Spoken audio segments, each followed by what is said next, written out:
Bigfoot running away. I yelled for my husband and he also saw it running away. It had our hearts beating wildly and the hair standing up on our arms.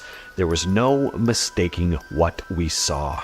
At our number 9 spot, we have our first piece of Squatch footage for you. In this clip, you can clearly see a very large, hairy creature strolling through a wooded area. Now, what I like about this one is the shape of the creature. If this is someone in a costume, it's a pretty good one. It doesn't have the proportions of a human. It's very gorilla-like. This is a thick Squatch too, packing some gains in the tushy area. But also the back is massive and its head is like hunched in front. With so many supposedly real Bigfoot sightings videos, like the quote-unquote Bigfoot, rarely looks like it's carrying the weight of a massive sized hominid. Usually Bigfoot videos just look very blurry to make sense of anything too, or when you do see the creature, it just lacks the bulk that's often reported in first-hand Bigfoot accounts, just like a person in a cheap gorilla suit. But this one doesn't look human. A solid video, even if it is a hoax.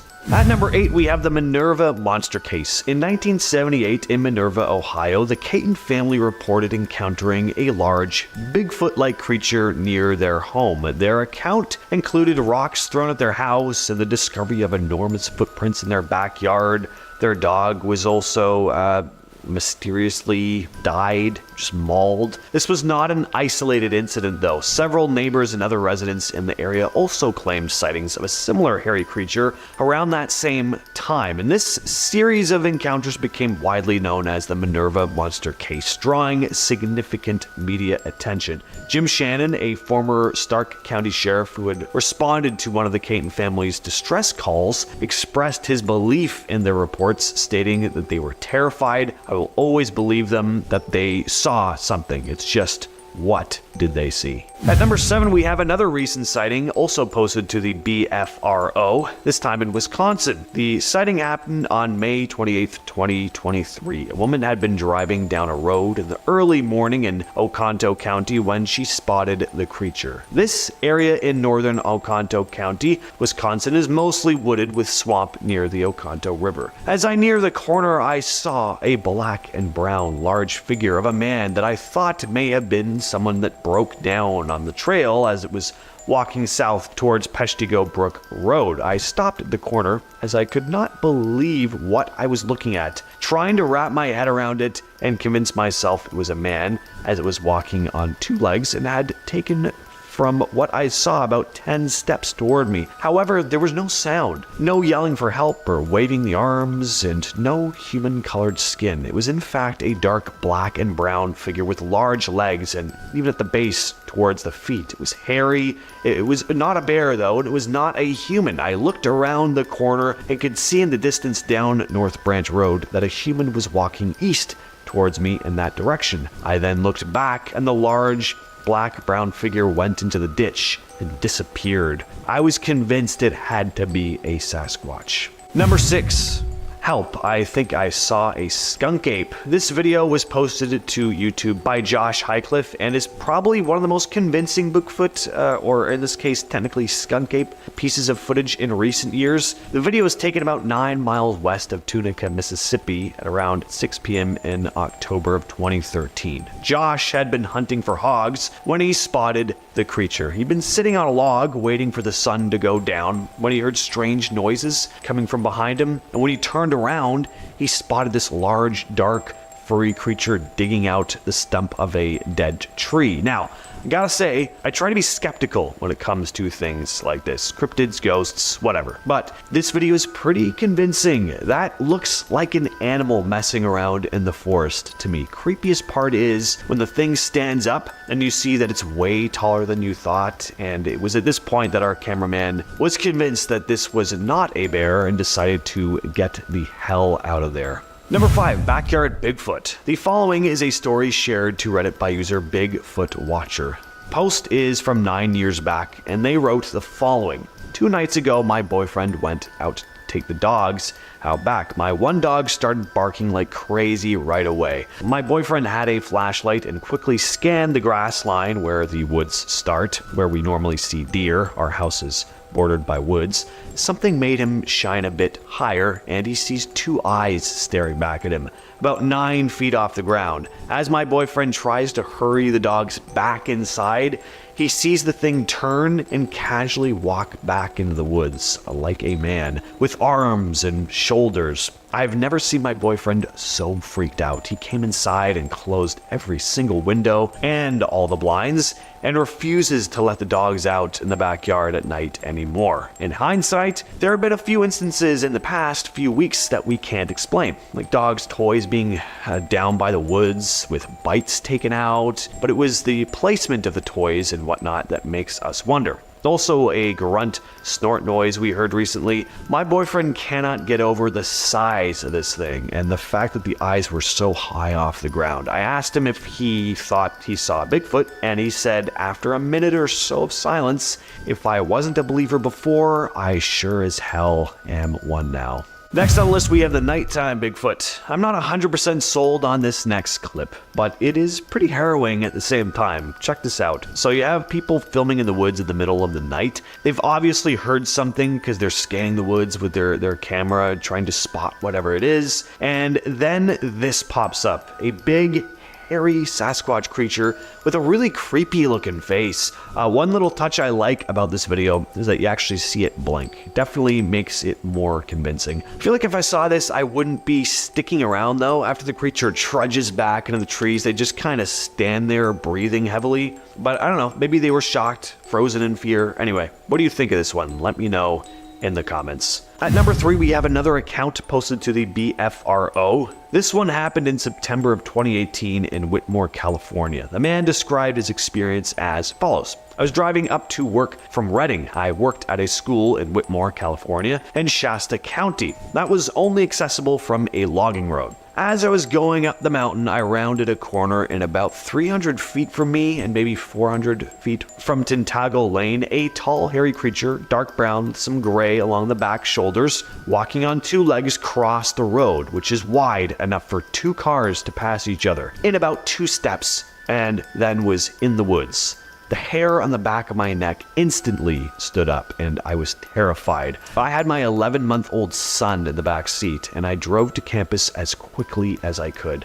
There were major wildfires in the area at this time. Maybe it was trying to get away from the fires or incredibly unhealthy smoke. Several of my coworkers on that campus have had experiences as well. Alright, this next video was uploaded to the YouTube channel Beard Card in 2012 and has since received millions of views. A group of friends had gone camping in Provo Canyon. They'd seen some deer on a hill and went to get a closer look. There they spotted what they thought was a bear. You can hear them whispering to each other in the video. I mean, like seeing a bear, that would obviously be pretty nerve-wracking as is. But then the thing stands up, and once again becomes very clear that what they are looking at is not a bear. The thing is very wide. It doesn't look like it has the proportions of a human at all, at least not a regular sized one. It really, I don't know, just the idea of seeing something in the woods, you don't know what it is. This video really gets that across, and the reactions just seem genuine, like, oh, like they thought it was a bear the entire time, and then it stands up and they're like, okay, go.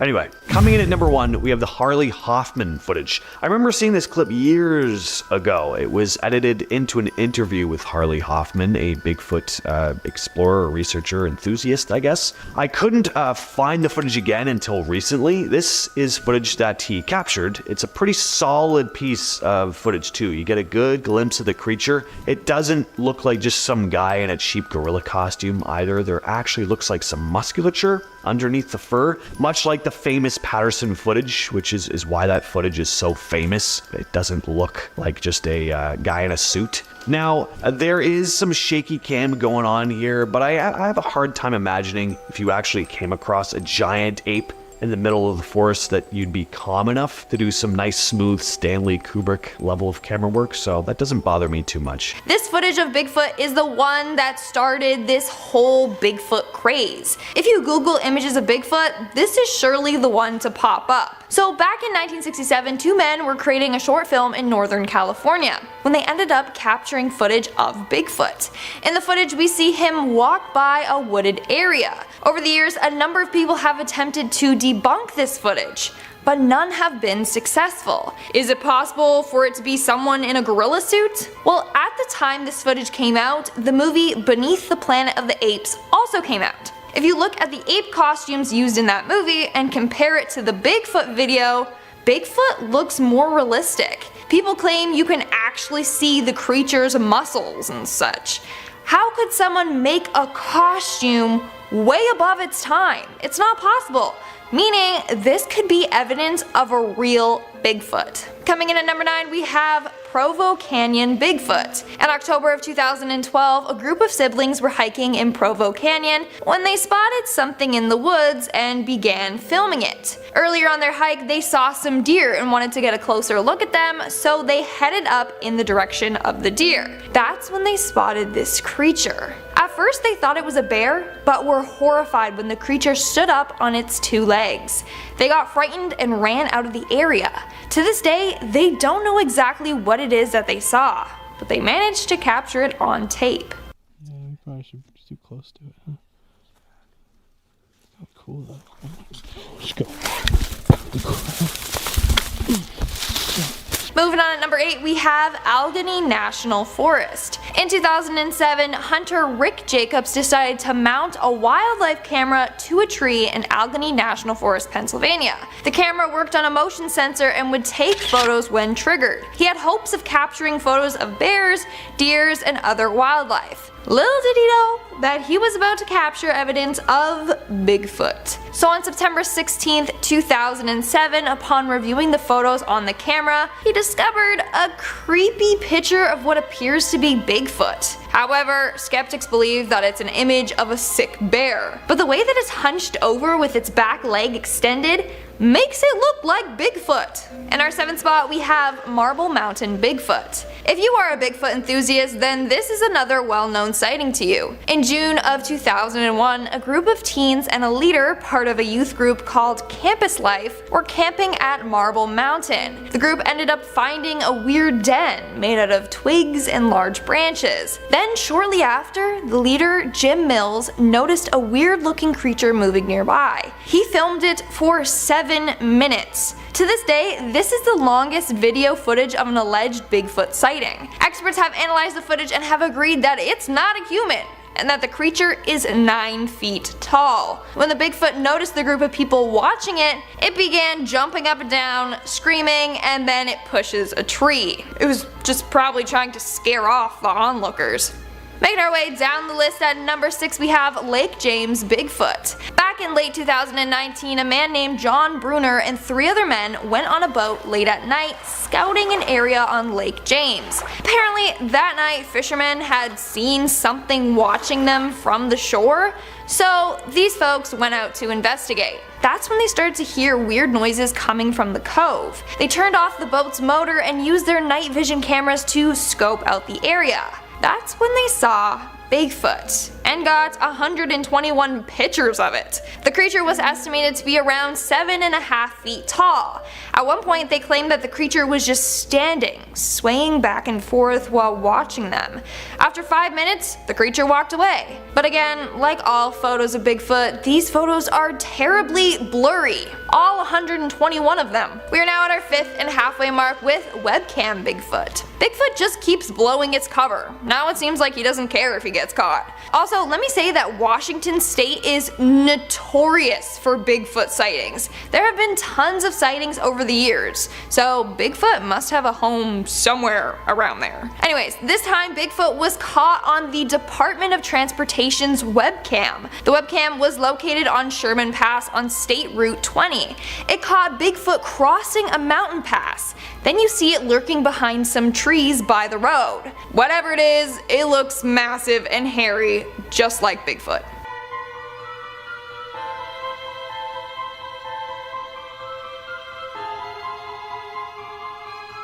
In our 4th spot, we have the Russian Bigfoot. Bigfoot is said to mainly live in Canada and in areas of the US, but this video may prove that Russia is also home to Bigfoots. So this footage was shot back in 2016 and features Bigfoot chasing a car.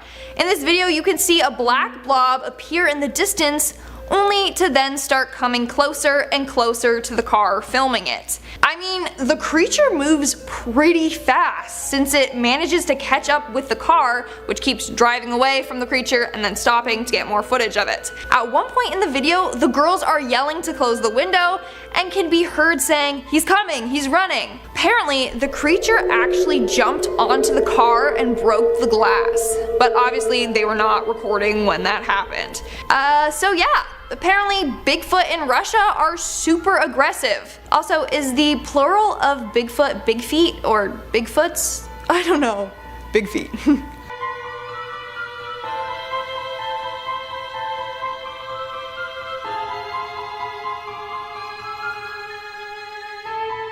In our third spot, we have the curious children. In January of 2013, 3 Russian children were out playing in the snow when they stumbled upon Bigfoot. This case was actually featured on an episode of National Geographic. So the kids were out following a pair of footprints to the edge of a frozen lake. Along the way, they are laughing and joking around. That's when they see a tall, dark, hairy figure in the distance. When the creature spots them, it turns and runs away super fast. The kids get scared and run away as well. They described to National Geographic that the creature was tall and covered in hair, except it had no hair on its face. The children and their parents all believe that they spotted a real-life Bigfoot.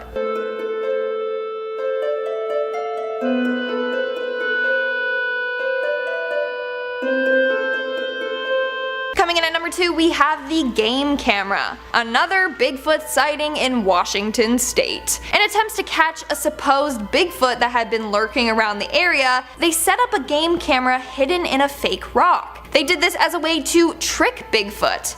The camera and rock were set up in a man's yard, who claimed he saw Bigfoot lurking there 9 months earlier. Well, they did capture something alright. If you look at the photo, it just kinda looks like a blurry mess, not gonna lie. But they believe that it shows an eye with wrinkles above it, part of a nose bridge, part of another eye, and a forehead. In fact, this image matches the eyewitness drawing of the creature. The photo from the game camera was placed on top of the drawing, and it lined up almost perfectly. Pretty creepy if you ask me. And in our number 1 spot, we have 911 Bigfoot. This next sighting is so creepy. A man calls 911 saying that a tall dark figure is in his yard. In fact, the full actual call is online available to be listened to. So the call occurred in Washington state, aka Bigfoot Central, back in 1996. The man on the phone tells the operator that someone or something is crawling in his yard. He says that his sensor light came on and he saw something run across the yard. When the operator asks him to describe it, he says that it's a good-sized man or something that looks like a man. Then he says that the creature is about 6'8" and is really big. He also tells her that the night before his dog was killed in his yard. Then out of nowhere he starts panicking, telling the operator to send someone immediately. A week later, the sheriff's office got a picture of what seems to be Bigfoot lurking in his neighbor's yard. 911, what are you reporting? With someone or something crawling around out here. Do you see what person or an animal or? I can't tell. All I know is my sensor light came on and I just happened to glimpse and see this thing running across the yard. With a very recent Ohio Bigfoot report. This one is detailed on the BFRO, or the Bigfoot Field Researchers website, where there are tons of different eyewitness reports of the elusive beast, but this is a good one to start off with because it just happened back in January of this year. On January 22nd, on a snowy afternoon in Warren County, Ohio, a family reported seeing a big creature standing near a bike path while they were driving down the road. The father of the family wrote, "As we were driving along State Route 350 towards State Route 123, south of Oregonia, we came to the Loveland Bike Trail that runs next to the Little Miami River. As I slowed down near the bike path crossing, we looked out the passenger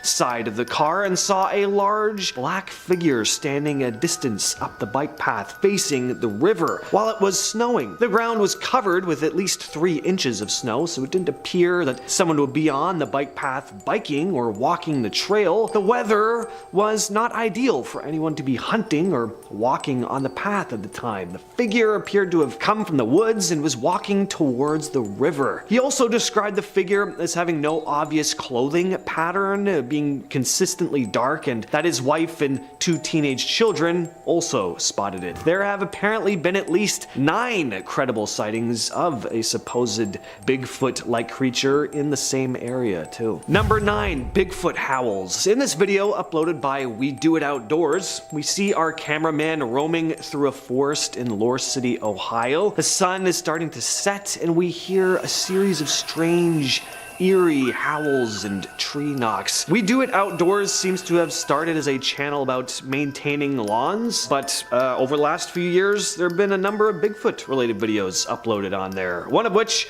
I may or may not be discussing later in the list. And whether they're real or not, some of them are pretty entertaining. We get some genuinely creepy sounds in this video. It definitely sounds like something or someone is howling in the distance. If I heard sounds like this while I was in the forest, I'd just turn right around immediately. This guy sticks around until it's like fully dark and the sounds just get louder and louder. Real or not, it's definitely a creepy video. Number 8, the Jefferson County report. Next up, I have another report detailed on the Bigfoot Field Researchers website. This incident was reported in July of 2021, still pretty recent, in Jefferson County, Ohio. A man describes finding a large footprint in his chicken coop, as well as all of his chickens having gone missing. He's quoted saying, "On July 9th at approximately 10 a.m., I noticed my 5 chickens were missing. The chicken coop was full of feathers, but no bodies or blood. I did a perimeter check and came across an extremely large footprint. I went back to the house and brought down a tape measure to the footprint and measured it and took pictures with the tape measure beside it. The footprint measured a length that was apparently 18 inches with a width of about 9 to 10 inches. A Bigfoot investigator named Jim Thompson came to investigate the man's property and discovered more footprints that were about 4 feet apart from one another. That's about double the gait of an average person, by the way. On July 24th, a couple weeks after making his initial report, the man described hearing strange yelps coming from either end of his property as if they were yelping back and forth to each other. And he also said that on some nights he gets an eerie feeling that something is watching him. I have that almost every night too. At number 7, we have Susan Ferenchak. Suzanne Ferenchak is a former skeptic turned Bigfoot enthusiast. After spotting a strange hairy creature near her home in Loudonville, Ohio, she had first spotted what she described as a big black-furred creature jump over the road. Not sure where said road was exactly or what type of road it was. If it was a highway road, that would be nuts. It was just a small dirt road. Still scary, not quite as impressive though. Suzanne has recorded audio of what she believes to be a Sasquatch while out in the wilderness near her home and has shared the 2-minute clip online. I gave it a listen. The quality, not great, but it's definitely eerie. You hear this distant howling. It definitely doesn't sound like a wolf. You also get some classic, whoops in there too, which a lot of Bigfoot researchers describe Sasquatches, making. Whether it's a genuine Bigfoot or not, I really just dig supposed Bigfoot audio. I just imagine being out alone in the woods at night and hearing some distant wail and whooping, and human or not, I mean, it'd be pretty bone-chilling. All right, now I'm going to share the last report from the Bigfoot Field Researchers Organization. At least for this video anyway, there are tons on the site. This one was reported in Mahoning County, Ohio in July of 2021. Sorry if I'm messing up the pronunciation there. A man had described seeing a strange creature one evening after returning home with his wife and is quoted as saying, "Tonight, yet another sighting by our pond. My wife and I were at dinner, and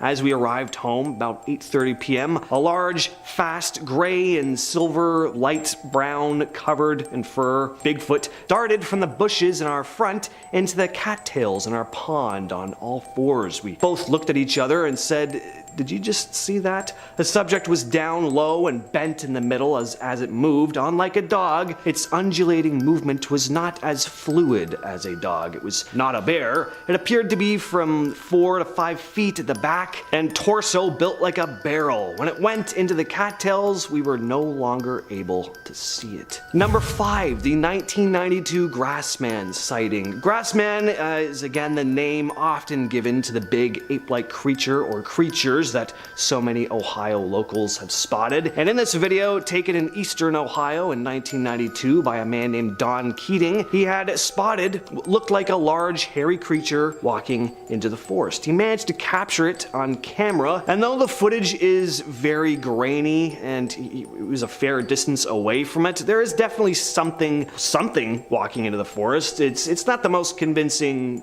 video evidence. It's hard to tell what you're looking at, but I do always find something eerie about old 90s VHS footage, and Keating seems to believe he saw some kind of large cryptid. So this video was featured on Monster Quest and features an interview with Keating describing what he saw and that he was a skeptic before this encounter. I always like it when they say there were skeptics before, because, you know, it's a bit more convincing that way. At number 4, we have the famous Minerva monster case. Back in 1978, a family living in Minerva, Ohio, reported what they believed to be a large Bigfoot-esque cryptid around their home. The Caton family reported rocks being thrown at their home by the creature and would spot large footprints in their backyard. But there are other reports of a mysterious creature in the area around the same time. The Caton's neighbor also spotted the big hairy creature, as well as other residents of the area. The case became known as the Minerva Monster Case and gained rather significant media attention at the time. A former Stark County sheriff named Jim Shannon, who had responded to one of the Caton family's reports, is quoted as saying, "They were terrified. I will always believe them. They saw something. It's just, what did they see?"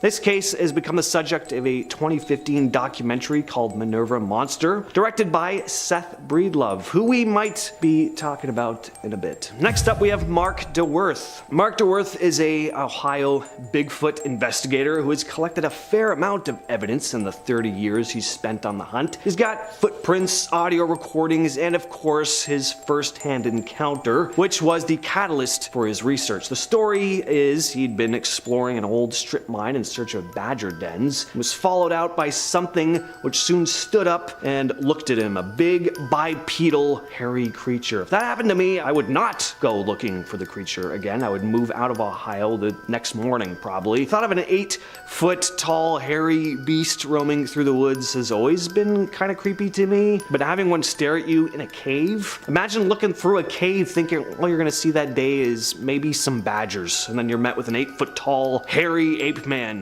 glaring at you. Only I'm allowed to find badgers in this cave. Whether the story is true or not, definitely a terrifying image. A video shared by Spectrum News shows Mark talking to several residents of Warren County, Ohio about his experience with this elusive creature, as well as hearing some of their first-hand accounts. He plays an audio recording, which sounds, again, pretty creepy. I love me some Bigfoot audio recordings. Anyway, Mark DeWorth has been interviewed on tons of podcasts discussing his Sasquatch experiences, so seek those out if you're interested. And at number 2, we have the Seth Breedlove encounter. Seth Breedlove is a filmmaker who's gone on to shoot a series called The Bigfoot Project, which you can find on a YouTube channel called Small Town Monsters. Before he had his first encounter, Seth described himself as a skeptic. In a YouTube video uploaded by Ed Ballant, Seth recounts the time he first encountered what he believes to be a Bigfoot. Seth had been riding down the countryside of Minerva, Ohio, when he spotted what looked to be a large bipedal creature with brown hair running through a clearing on a hill about 50 yards away. And it was fast, clearing the space in less than a second. One of the things that really stuck out to Seth most was the creature's very noticeable musculature, especially in the bicep area. Listening to Seth talk, he doesn't sound like he genuinely believes what he saw. He doesn't seem like he's making anything up on the spot or anything. thing. Whether it was indeed the missing link or something more benign, he definitely did see something. And coming in at our #1 spot is the salt fork footage. This video, once again uploaded by the YouTube channel We Do It Outdoors, is only 10 minutes long, but there's a lot going on with this one. So 2 men were exploring Salt Fork State Park in eastern Ohio, and after hearing some strange noises, they happened to capture footage of what looks to be a large bipedal hairy animal. We have a few different pieces of evidence in this video. We have handheld footage of the creature moving through the trees. We have some drone footage, lots of sounds too. It's a very meaty video. Now, could it be a big guy in a suit? Look, it can always be a big guy in a suit, but I gotta say, if it is a suit, it's not a bad one. It's pretty good. It looks like it has some bulk to it. It doesn't look like just one of those generic gorilla suits you can pick up at Spirit Halloween. And what I like here is that the footage is clear. He's not relying on shaking the camera around or making the video extra grainy to try and obscure the image. And just for those reasons alone, I like this video, even if it isn't real. We also hear some vocalizations going on here, so like I said, it's just a lot happening. Check this one out over at We Do It Outdoors. Sensen Parker and his wife Shannon recently took a trip through Colorado to celebrate their 10th anniversary. They boarded the Durango and Silverton narrow gauge railroad and saw something unexpected. Bigfoot. Now the video, which was taken by a fellow passenger and posted online by Sensen, shows a tall, brownish creature walking and squatting before it blends into its surroundings. Now the footage is zoomed in, making for a grainy video. Now to him, Sensen said, the creature didn't look like a human, it didn't move like a person, he said. It looked more like an ape, but it didn't walk like an ape so much. He added that the creature's arms seemed too long to be human, with hands reaching down to its knees. It didn't look like anything I've ever seen before, he said. I don't think it was a hoax, and if it was a really good one.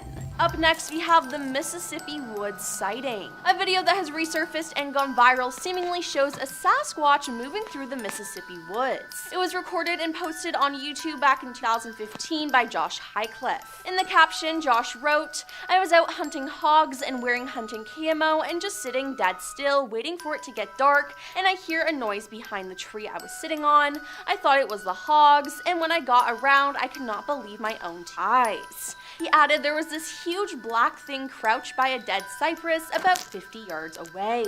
I saw these shoulders and a head upright with hands. It looked like it was digging out a sump. My first instinct was to run. I did not even think of shooting. Then I know no one will believe me, but it was like everything slowed down. I was scared. I took my iPhone and started videotaping it. I heard a truck driving down the road and the thing stood up. I was trying to be dead quiet, and when it stood up, I could not control myself and ran. The stump was huge, and I guess the sucker was 7 feet tall. I am a hunter, and I'm pretty darn good at guessing size. Wow, that is crazy. Now let's discuss the Owen Sound sighting. Ryan Willis and Joel Porter co-host a TV show called Sasquatch University, where they've got incredible sightings in Owen Sound. They started the Trent University Sasquatch Society, which zooms in scientists and others to talk to the Peterborough Club, hearing from all the top researchers in the Bigfoot community, said Willis, who is president. They've received reports, and quite credible ones too, which they thought would make a good episode for the show, he said. Now their hunt was to be conducted just 4 minutes west of Owen Sound, where the encounter happened, Willis said. One had a road crossing sighting, and it was like behind a sign at the other side of the road. It didn't actually cross the road, clarified Porter. Now the beast must have been 11 feet tall, given it was reported peeking over a 9 or 10 foot sign. Now a separate local sighting came from someone who viewed the big fellow through a window, Porter added. Now they weren't able to capture it on video, but they said they are determined to capture the proof. Moving on to the Provo Canyon sighting. There are many Bigfoot videos on YouTube, but one particular clip is from Provo Canyon, Utah. The video appears to show a large black animal hunched over in the trees, possibly feeding or foraging. Now the camera zooms in to try to get a closer look, and a few seconds later the great creature stands up on its 2 legs as if it's bipedal. Now the video was posted on October 30th, 2012, and has amassed more than 7.6 million views on YouTube. Now according to the account uploader, later, the pair were on a camping trip hoping to get a closer look at a deer on a hill. On our way up, we thought we saw a bear until the monster stood up and looked right at us. We ran straight to the car after that, leaving our tent and everything behind. It's probably all still up there. Now we have the Minnesota Bigfoot. In October of 2023, there was a Bigfoot sighting in Minnesota. The people who saw it said this: "While my mother and I were grouse hunting up by Benna on 6 Mile Lake Road in the Mud Goose Management area, we both witnessed a Bigfoot. We were traveling and my mom said, 'Whoa, back up.' Down trail 2266 near the bend, we see a Bigfoot off the trail in the grassy ditch, and it slowly moved off the trail west to east. My mom asked me if it felt like it moved in super slow motion. I concurred. The ditch at the site was 3 feet down, and the grass at the side of the trail was 3 feet tall, and the upper torso was 3 to 4 feet showing above the grass, leading the Bigfoot to be approximately 8 to 10 feet tall. We drove to the spot and both noticed a strong sulfur or rotting vegetation. When I got out of the car, I immediately felt all the hair stand up on my body. I checked for any sign of footprints on the road, and I cannot see any due to the gravel being very packed down. There was a small bit of gravel disturbed in one spot near the west side of the road shoulder. We later got stopped by the conservation officer, and when we mentioned what we had seen and where it was, he remarked that's where people have reported seeing a Bigfoot. My mother and I have no doubt that we saw one. Now let's talk about the Tennessee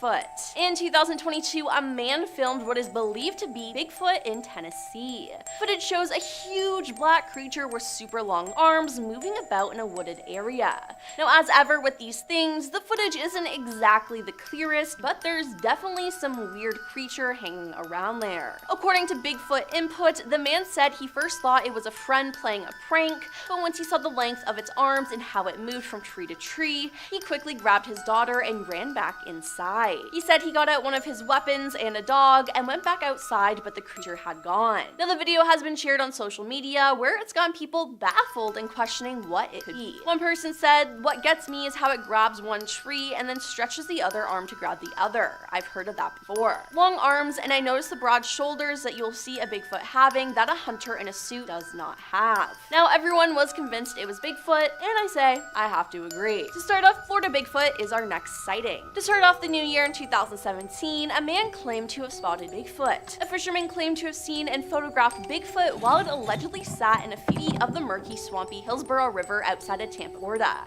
Then, on January 25th, Matthew McCamey and his friend claimed to have seen Bigfoot while canoeing in a swamp that day in Lettuce Lake Park near Tampa, Florida. Now, perhaps they saw the same Bigfoot who was just roaming the area. Now, the two men took a canoe into one of the many swampy inlets of Lettuce Lake Park, and around 1 p.m. they heard a noise accompanied by tree movement. Matthew grabbed his phone and started videotaping. Initially, it was exciting, and it was like, "Oh, is that a bear? That's pretty cool," he said. When we moved up closer, it started to look less and less like a bear. You could tell he was slapping the water, and it looked like maybe he was grabbing something. At the time, I was just thinking, holy sh, what the hell is this? He said that his friend was so shaken by the experience that he still won't talk about it.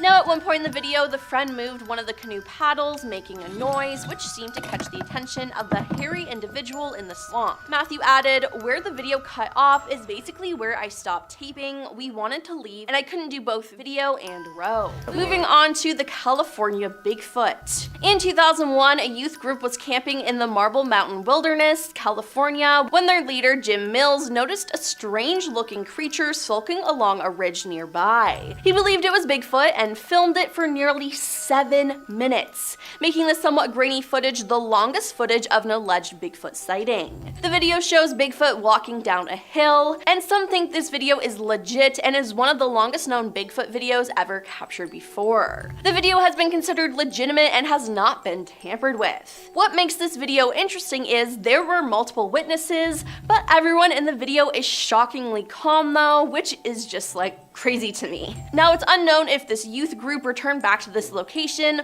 or if anyone else was brought in to investigate there, and officially, if evidence was documented, it might have been quietly swept under the rug. Next up, we have the Canada sighting. In 2022, a video shared on the YouTube channel of the Rocky Mountain Sasquatch Organization, RSMO, shows what they claim is yet another in a long line of Bigfoot sightings. This particular footage, taken by boaters in northern Ontario, Canada, doesn't come with a lot of details. There's been a lot of Bigfoot activity in Ontario, Canada recently, and there's also a long history of Bigfoot sightings in this wild remote area recently, the person from RMSO says in the video.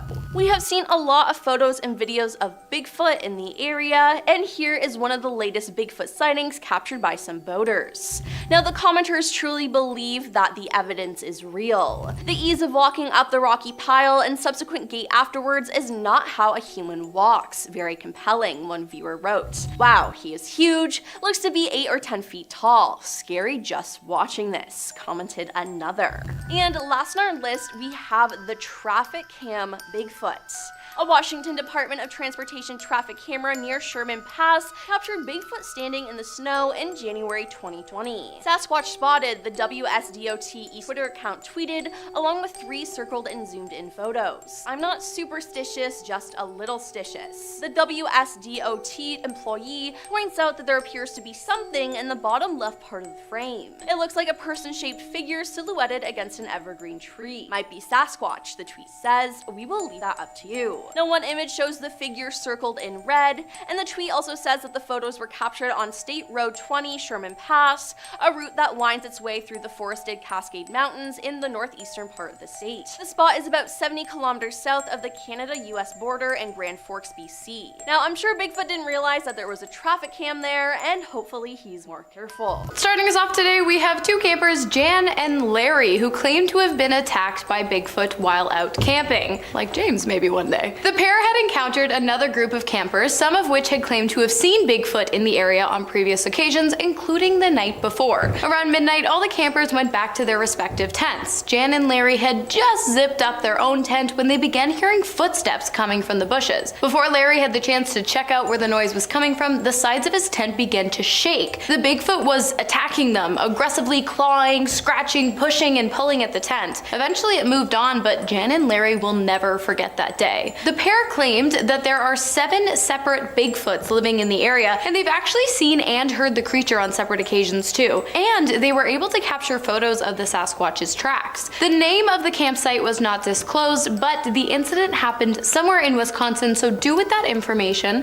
what you will. This next case comes out of Colorado. So back in 2015, a couple were driving on a desolate road late at night when they felt something bump into their car. They backed up a bit to see what they'd hit, praying that it wasn't a person, but they never expected to see what they saw. They spotted a dark shape on the road, looking like it could have been a bear. They pulled out a phone and started filming their rear view camera, and this is what they captured.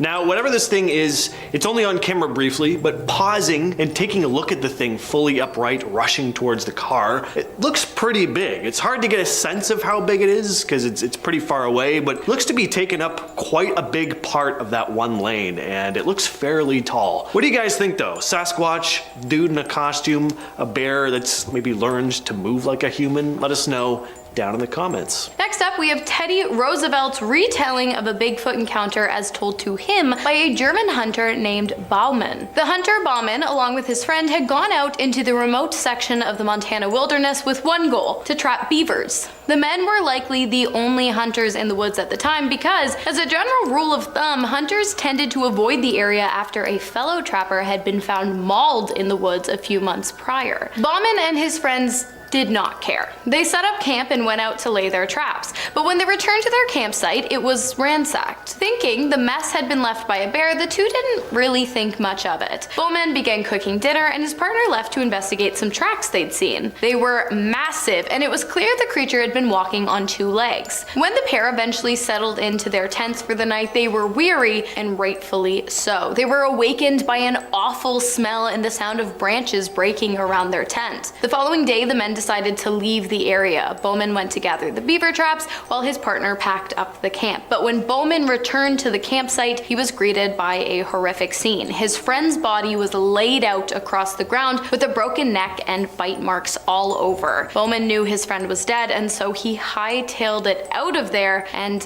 lived to tell the tale. Our next story comes to us from a deleted Reddit user who described their first-hand encounter with what they believe was a Sasquatch. The story goes as follows. So I was on this solo hike near a remote trail in the forest of Oregon. It was a beautiful day, sunny with a hint of a cool breeze, perfect for exploring nature. I've been on this trail before, but today something felt off from the get-go. About an hour into my hike, I started hearing these loud whooping sounds echoing through the trees. At first I brushed it off as some animal calls or maybe even other hikers goofing around, but the thing is, the sound was so intense, almost like they were coming from multiple directions at once. As I kept walking, the whoops turned into something more unsettling. They sounded closer, for one. Then I heard the snapping of branches coming from up the slope, like someone or something was trudging through the underbrush nearby. I stopped in my tracks, trying to listen more closely. That's when I saw rocks being hurled down from above. Luckily, I wasn't near or close enough for them to hit me. Now my fight or flight was kicking in. I couldn't see anything through the thick foliage, but whatever was making those noises was definitely close. My heart was pounding in my chest. I turned around and booked it. I didn't catch a glimpse of whatever was out there, but I can tell you it was the most terrifying experience I've ever had while hiking. Next up, we have the Bigfoot attacks in the Valley of the Headless Man, which is actually in Canada. The attacks began in 1908. The bodies of two headless men appeared in the river of the valley. In 1945, another corpse was found headless again, and years later a man was found in his sleeping bag, again with no head. While this might seem like the work of some senseless killer, it's important to note that natives in the area fled the land a few years prior to the first deaths, and other native tribes have actively avoided the lands for centuries. Perhaps they knew something those poor men who lost their heads didn't. Many people who have visited the area reported finding large bipedal animal tracks, hearing loud roars and breaking branches, and smelling sulfur and rotten fish, despite being quite far off from the riverbeds. All telltale signs that Bigfoot is near. Next on the list is the Portlock Bigfoot attacks. Portlock is an abandoned town in Alaska, and as for why it's abandoned, there are a few explanations, one of which has to do with reported attacks of giant hairy ape-like creatures. So in the 40s, the small community of Portlock, Alaska, had a string of unsettling incidents. Doll sheep hunters were disappearing, grisly discoveries of dismembered bodies were being found in the lagoon, and reports were coming in about encounters with an entity known locally as Nantinak, Bigfoot. There have been tales about Bigfoot, or Big Feet, as Hannah refers to them as, in Alaska for decades, and many still believe it's these creatures that caused the town to be abandoned. By 1949, the community of Portlock had dropped as residents left for neighboring villages. Residents have come out with tales of encountering enormous footprints, spotting a towering, hairy figure lurking in the woods, and discovering mutilated bodies of those who ventured into the wilderness. Next up, we have an anonymous story that was shared with SasquatchChronicles.com by a UK woman who was visiting California on business when she stumbled upon something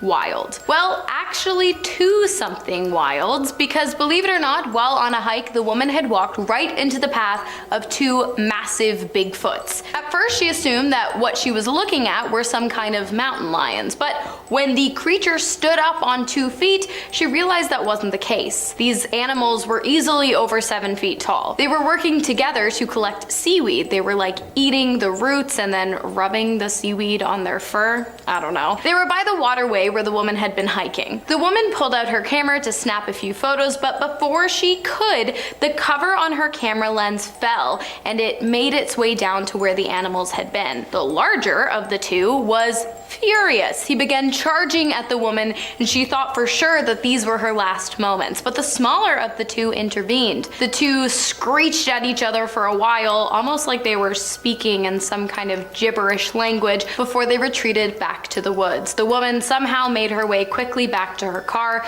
She really can't remember the walk there. She was so dazed, but she feels lucky to be alive. However, she regrets not getting that photograph. Next on the list, we have the Ape Canyon case. So this incident from 1924 is a tale from the Pacific Northwest of the United States that's become one of the most famous Sasquatch sightings in cryptozoology circles. According to the story, a group of miners claimed to have encountered a group of large, almost 7-foot tall, hairy, ape-like creatures in the vicinity of Mount St. Helens in Washington. The incident supposedly took place in Ape Canyon, which is what it's now called. A group of miners led by Fred Beck claimed to have been attacked by these mysterious creatures. Beck and his companions said that they had shot at the creatures in self-defense after being pelted with rocks, and later a bunch of these hairy creatures retaliated by attacking their cabin. The miners went outside the following day to find giant-sized footprints in the ground. Some believe the creatures described by Beck and his group were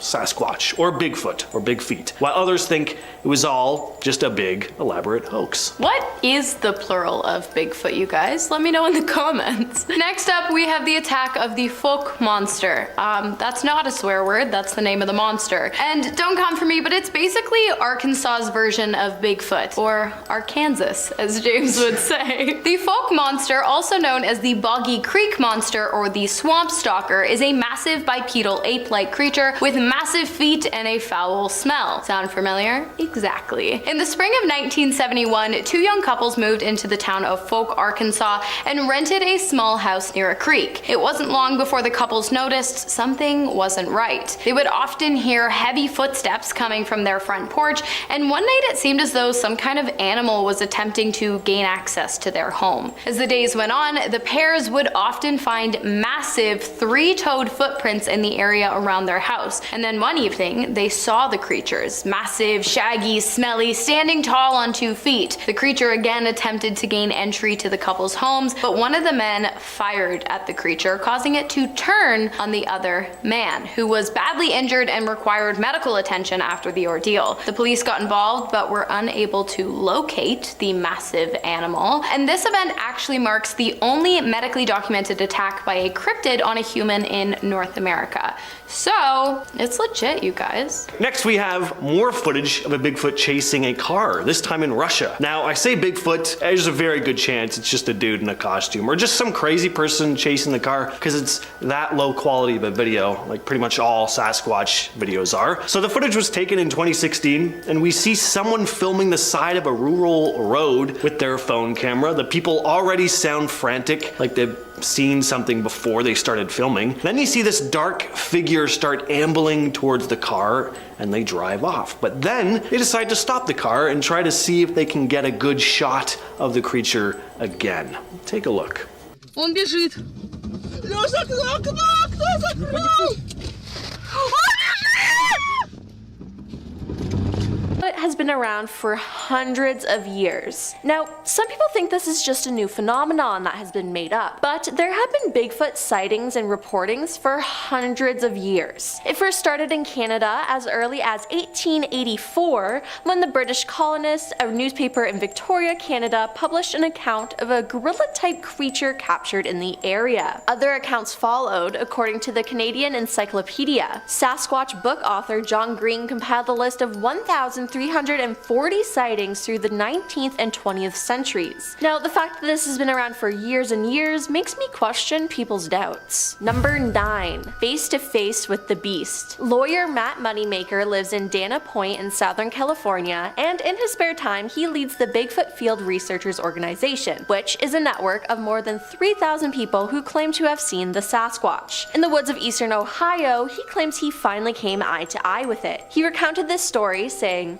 "It was 2 o'clock in the morning and the moon was a quarter full. Suddenly, there he was, an 8-foot tall creature standing 15 feet away, growling at me. He wanted me to know that I was in the wrong place." Now, although he leads the Bigfoot Field Researchers Organization, no one from the organization has been able to snap a clear picture of the beast. Everyone there has their own experience with Bigfoot though. Number 8. Whitehall Trail. In 1976, multiple witnesses, including local police and a New York State state trooper, said they saw a man-like beast standing over 7 to 8 feet tall and covered with hair. A blurry photo was taken from a Whitehall trail cam in 2010, and it is among hundreds of reported Bigfoot sightings across the state. Whitehall has its own Bigfoot event, the Sasquatch Calling Festival, with a competition for the best Bigfoot calls to attract the elusive animal. Bigfoot has reportedly been sighted in many other places, including Washington State in 2020, which kept the hope alive for the enthusiasts across the US. A Mayville, New York resident, Peter Weimer, told WGRZ that he's heard from 45 eyewitnesses who claim to have seen the Sasquatch in the area around Chautauqua Lake, located 60 miles south of Buffalo. There are 100 or more witnesses in Chautauqua County that aren't talking to me, Peter told the TV station. Now, according to WGRZ, the county is packed with dense forests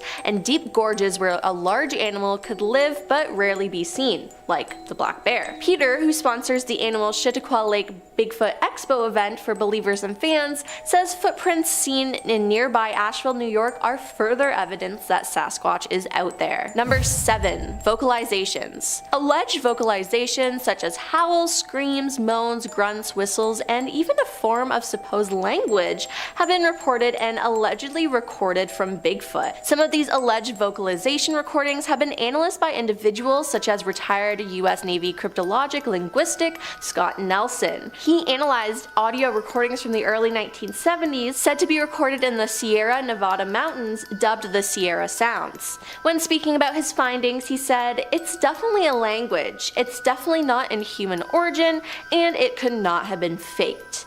So yeah, they have their own language we choose to ignore. Number 6. Footprints. Investigator Jimmy Chilcutt of the Conroe Police Department in Texas, who specializes in finger and footprints, has analyzed more than 150 casts of Bigfoot prints that Meldrum, the Idaho State professor, keeps in a laboratory. Jim says one footprint found in 1987 in Walla Walla in Washington State has convinced him that Bigfoot is real. He said, "The ridge flow pattern and the texture was completely different from anything I've seen. It certainly wasn't human and of no known primate that I've examined. The print ridges flowed lengthwise along the foot, unlike human prints which flow across. The texture of the ridges was about twice the thickness of a human, which indicated that this animal has a real thick skin." Now, number 5. Bigfoot-like creature found. Showman Frank Hansen exhibited the Iceman, a Bigfoot-like creature encased in ice at the International Livestock Exposition in Chicago. This relic of the Ice Age was found in the waters off Siberia. In December 1968, Bernard Hillevmans of Royal Institute of Natural Sciences of Belgium examined the creature in a trailer in Minnesota. They said, "We consider this to be a genuine and unique example of the most priceless specimen." In a scientific journal, Bernard declared that he discovered a new species of man. In April 1969, the Smithsonian appealed to the FBI Director J. Edgar Hoover for help. Hoover declined, citing the absence of a violation of a federal law within our investigation jurisdiction. It's reported that the US Customs would look into it, the body. After all, it was supposedly imported. Meanwhile, Frank put a model of the specimen on display. Number 4.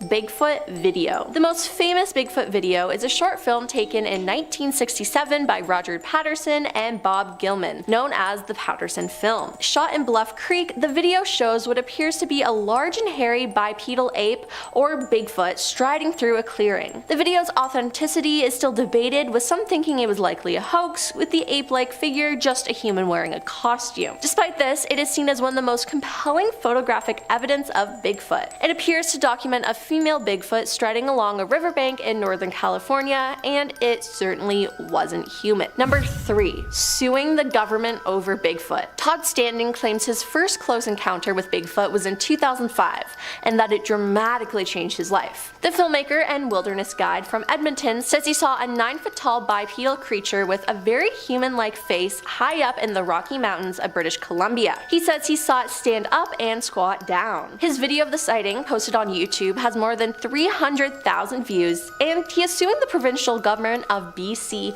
in an effort to prove the existence of Bigfoot in court. He says that provincial wildlife officials are turning a blind eye to his findings. His lawsuit calls for a judge to declare that Sasquatch exists and for a wildlife official to accompany him on a 3-month hunt for one of the creatures. He said, "I've seen Sasquatch so many times, I mean over 50 times. I filmed them 8 different times." He claims fish and wildlife officials are deliberately ignoring his findings, which do not include any actual specimens, living or dead. They won't look into the evidence, so that's why he must go to court to prove it. Number 2. A Bigfoot study. A Bigfoot study called the Sasquatch Genome Project was led by genetic scientists. It was a 5-year study and took almost $500,000 to fund. The group followed a mother and daughter Bigfoot in Kentucky, and they claim there's thousands of them in the USA. The group captured videos and photos as evidence, but they also acquired DNA. The DNA has given them a theory that this creature is a hybrid of human. The DNA was sent to UT Southwestern, New York University, and North Louisiana Crime Lab. The results came back as human, but others did not. The scientists say whether you want to accept it or not, they have found proof that Sasquatch is a human relative that arose approximately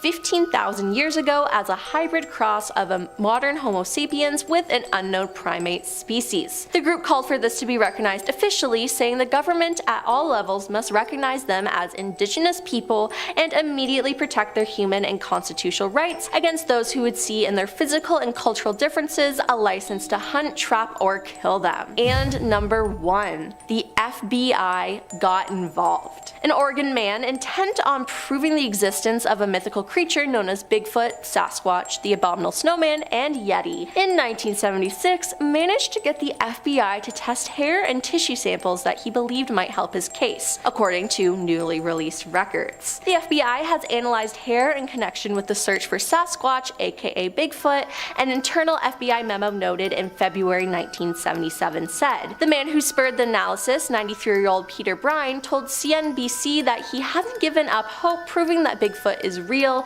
if exceedingly rare creature." FBI agent wrote back to Peter saying, "We will examine the hairs and tissue mentioned in your letter." It was the first time that the FBI apparently tested a sample of hair to see if it was Bigfoot, according to the records, which contained photocopied images of the hairs. The FBI said the examination of the hair concluded a study of morphological characteristics such as root structure, medullary structure, and cuticle thickness in addition to scale casts. Also, the hairs were compared directly with hairs of known origin under a comparison microscope. At the end of all that, it was concluded as a result of these examinations that the hairs are of deer family origin. The hair sample you submitted is being returned as enclosed in this letter, it said. Was it really deer hair, or were they covering up the fact that it actually was Bigfoot? The fact that they even tested the hair is insane. A logging company. In 1958, Jerry Crew, a logging company bulldozer operator in Humboldt County, California, discovered a set of large 16-inch human-like footprints sunk deep within the mud in the Six Rivers National Forest. Upon informing his coworkers, many claimed to have seen similar tracks on previous job sites, as well as telling of odd incidents such as an oil drum weighing 450 pounds having been moved without explanation. Soon began to utilize the term Bigfoot to describe the mysterious culprit. Jerry, who initially believed someone was playing a prank on them,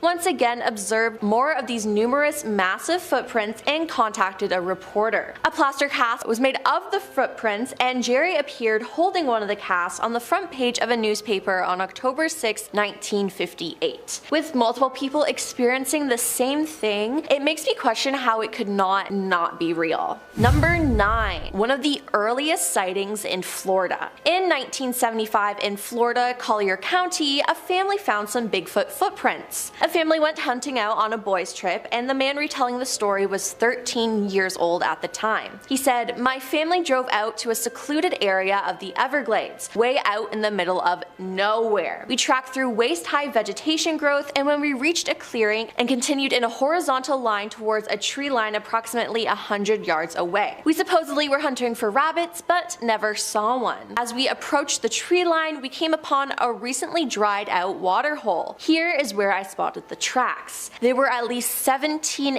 inches in length, 2 half prints and 1 full print in the mud going into the brush line. The brush on the other side was thrashed. I recall that we left the area not longer after it, and it basically ended our trip. I feel like with what I know now, it was a skunk ape. I swear on the Bible on this experience. I clearly remember no sign of animal activity to include land or air. No birds. Weird for 7 p.m. aka dusk in the Everglades. 6 of us saw it, but at the time none of us said anything. I remember it was 1975, only 8 years after the Patterson film. Number 8. California State. In the United States, California is the state with the most reported Bigfoot sightings. So far, there have been 461 reported sightings. This is a real story from January 2022. A family was hiking in Humboldt County on a local trail in Red Crest. They hiked this trail for 19 years and do it 3 to 4 times a week, and they always go as a family. Their story goes, in the summer we hiked the trail nearly every day. We've never ever gotten the creeps in those woods. The last 2 hikes have really changed that. We were nearly done, on our way out when a loud, and I'm talking loud, yell, scream, guttural screech echoed through the woods. My family and I have grown up in redwoods. We've heard everything that nature has to offer in the way of animal sounds, but it wasn't a raven, a fox, a bear, a lion, a deer bleat, a chipmunk, or a hawk. It sounded somewhat like a human, but the fact that it traveled through the woods so clearly and loud really shook all of us. Today, the sound was nothing we've ever heard before. It was loud and defined. It was just far enough in the distance for whatever it was to get its point across without making us petrified. It stopped my mother, me, and my son in our tracks. There was no doubt that we all heard the same thing. We got the feeling that we were being watched, and that feeling didn't go away until we started driving off. Number 7. Bigfoot body. 2 men, Matt Witten and Rick Dyer, claimed to have stumbled across a Bigfoot corpse in the woods northern of Georgia, and they stood by their story at a news conference in Palo Alto, during which they offered an email from an entomologist as evidence and said they have kept the body in a freezer for more than a month. Everyone who was talked down to us is going to eat their words, said Matt, an officer on medical leave from the Clayton County Police Department. Matt and Rick, a former corrections officer, announced the discovery on YouTube and their website. Although they didn't consider themselves devoted Bigfoot trackers before then, they have since started offering weekend search expeditions in Georgia for $499. The specimen they bagged, the men say, was one of several ape-like creatures they spotted cavorting the woods. Was it real or just a cash grab? Who knows, but finding the body of Bigfoot? Wow.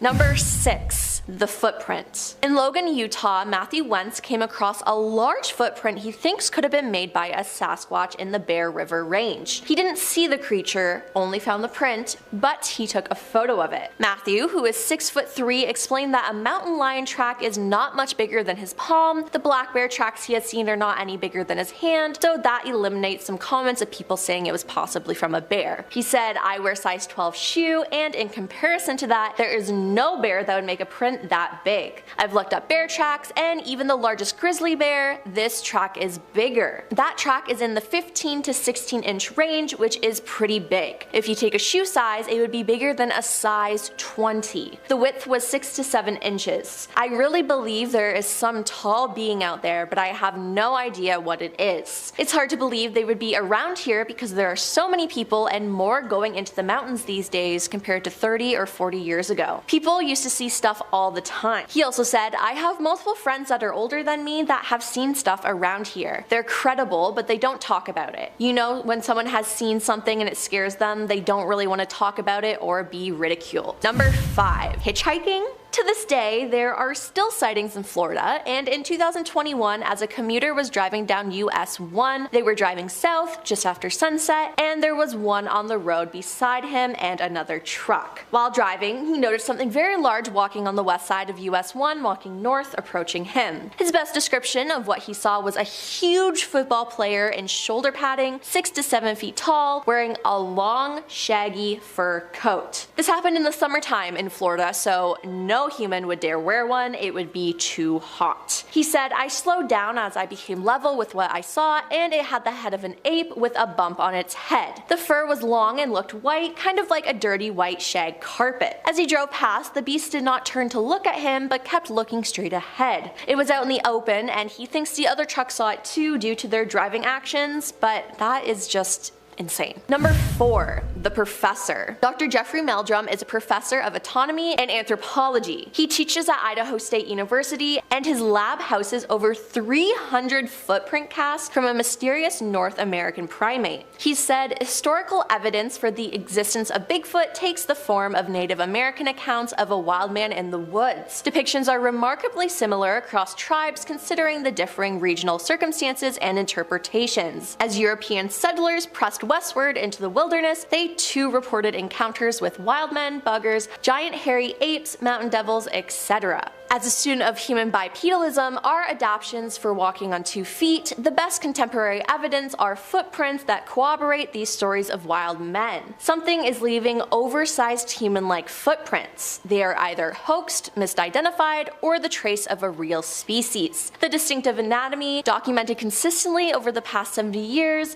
is compelling evidence of the latter. Number 3. Indigenous cultures. Many of the indigenous cultures across North America and continent include tales of mysterious hair-covered creatures living in forests and legends that existed long before contemporary reports of Bigfoot. On the Tule River Indian Reservation in Central California, they believe in a group of Bigfoot called the Family. They called the largest of them hairy men, and they're estimated to be between 500 and 1,000 years old. Other tribes tell stories about Sasquatch, a shape-shifting creature that protects the forest. The name Sasquatch is the anglicized version of Sasquatch, roughly translating to hairy man. Other tales from different tribes describe them as a nocturnal race, and children were warned against saying the name so the monsters would not come and carry them off in the night. In 1847, natives talked about skookums, a race of human-eating wild men living on the peak of Mount St. Helens in southern Washington state. Also related to this area was an alleged incident in 1924 in which a violent encounter between a group of gold prospectors and a group of ape men occurred. These allegations were reported in July 16, 1924. This has become a popular piece of Bigfoot lore, with the area now being referred to as Ape Canyon. Number 2. The Reddit Bigfoot Hunter. One Reddit user posted on the Ask Me Anything subreddit. They claim to have had countless interactions with Bigfoot and have done a lot of research. They list important things being: number 1. The most common misconception about Bigfoot is that there's only one of them. I and a vast majority of Bigfoot enthusiasts believe there exists self-perpetuating species of the bipedal ape residing in North America. Cousin species are likely the abominable snowman, yeti, and yowie, among others. Number 2. As recently as 300,000 years ago, there exists skeletal evidence of a species of a massive ape called Gigantopithecus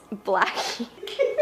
Gigantopithecus. A massive ape called Gigantopithecus blackie. Many Bigfoot enthusiasts believe these are ancestors of modern big feet. Number 3. There is an average of 400 reported sightings each year. Based on these reports, big feet can be characterized as follows: walk upright, up to 8 feet tall, covered in black, brown, red fur all over their bodies except for the face, palms, and soles, secrete a foul smell, nocturnal behavior, omnivorous diet, marked intelligence and senses of smell, vision, and hearing, extremely cautious behavior around humans. The most numerous examples of physical evidence are footprint casings. The stride length heel to heel between prints is usually 4 to 5 feet, and the depth of the prints denotes the specimen weighing 600 to 700 pounds. Number 1. The President Believed. US President Theodore Roosevelt, in his 1893 book The Wilderness Hunter, writes a story he was told by an elderly mountain man named Bowman,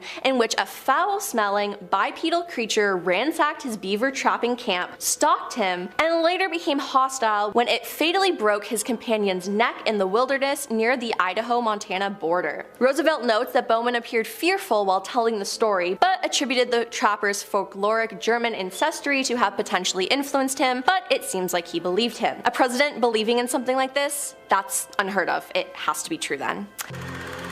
Coming in at number 10, we have the Marble Mountain Bigfoot. This is one of the most famous Bigfoot videos of all time. It was taken when a team of Bigfoot hunters went in search for the mysterious beast, and they might have got what they were looking for. Let's have a look at this clip.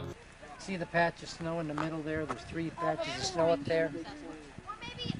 See the one right up, straight up above the patch of snow? Right under that big wall. I mean, shaky camera footage and Bigfoot go together like peanut butter and jelly. You know, there's even a rumor that Bigfoot has the ability to distort cameras, and that's why no one has been able to get a good shot of him. But looking at this footage, it's very hard to tell what we are looking at. That could be a guy walking around on his own enjoying the wilderness, but at the same time, he is so far out in the bush. It would be very strange for someone to be that deep into the woods without any supplies, because it's very clear in this video that they have no sort of backpack or survival bag, and no survivalist would leave their supplies just lying around while they're scoping out the area. Maybe this was a Sasquatch just hanging out on his own. Coming in at number 9, we have the Sasquatch Genome Project. I don't know if you guys have ever heard of the Sasquatch Genome Project, but it's a group of dudes who want nothing more than to find Bigfoot and study him. And honestly, they all look like cool dudes. They were on the news in Texas, and all of them have like mullets and ponytails. I bet beyond tips on how to find Sasquatch, they can also give you great tips on what products to use in your hair. But all jokes aside, these guys probably have the best footage of Bigfoot ever. Here's some of the clips that were able to work their way onto the local news. Use clip 2. Seen short video clips of the legendary and very shy creature. The group spent 5 years and $500,000 coming to this conclusion. One clip is of... I mean, those all look pretty convincing. We just need to find a way to get a clear shot of this guy. Also, it's great to know that there's a group of people out there that you can join right now that can help you in your efforts to find Bigfoot. When I was a little kid and people asked me what I wanted to be when I grew up, a Bigfoot hunter was never an option. Coming in at number 8, we have Sasquatch in Virginia. Take me home, country roads is what this big old Sasquatch was thinking when he came out and was spotted by these 2 dudes. This next clip was from a news station in Virginia. The footage was taken by a father and son on a camping trip. Honestly, that is the most wholesome way you could ever run into Bigfoot. You and your dad are like, look, it's a Bigfoot. I can't believe we're seeing this together right now, but let's get out of here before this thing kills us. All right. This was shot apparently near the Intracoastal Waterway earlier this month. I don't see why these guys would lie about something like this, but they did say that the same thing happened to them 25 years ago. Which makes me think that either these guys are the 2 luckiest dudes in the world, or they're faking it. Seeing Bigfoot twice in one lifetime is like getting hit by lightning 23 times. Coming in at number 7, we have He's Still Around. If any of you had thought that Sasquatch had moved on to bigger and better things, or that if he was real, he had probably gone extinct by now, well, I'll let you know that this picture was posted in January of 2020. This was posted on Twitter by the Washington State Department of Transportation. It was picked up by one of their roadside cameras, and if you look closely, you can see something right next to that tree that looks like a man walking in the snow. Now, the argument for this one has been that this is just a guy going for a hike. Now, it could be that, but I don't know a lot of people that would walk through the snow next to the highway. I mean, that's a good way to get lost and freeze to death. Coming in at number 6, we have Finding Bigfoot. This encounter got a ton of press. A guy in Michigan had a series of cameras set up on his massive property, and he picked up something very strange. The clip I'm going to show you is when the news covered it. Back then, we couldn't show it. Now we can. A dark, hulking image amongst the trees that appeared in one frame.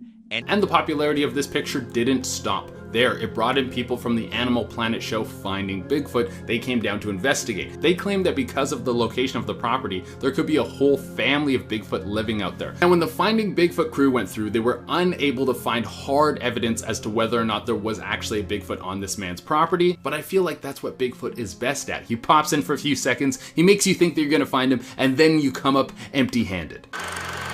Coming in at number 5, we have the Provo Canyon Encounter. Okay, I will admit it, this one freaked me out a little bit.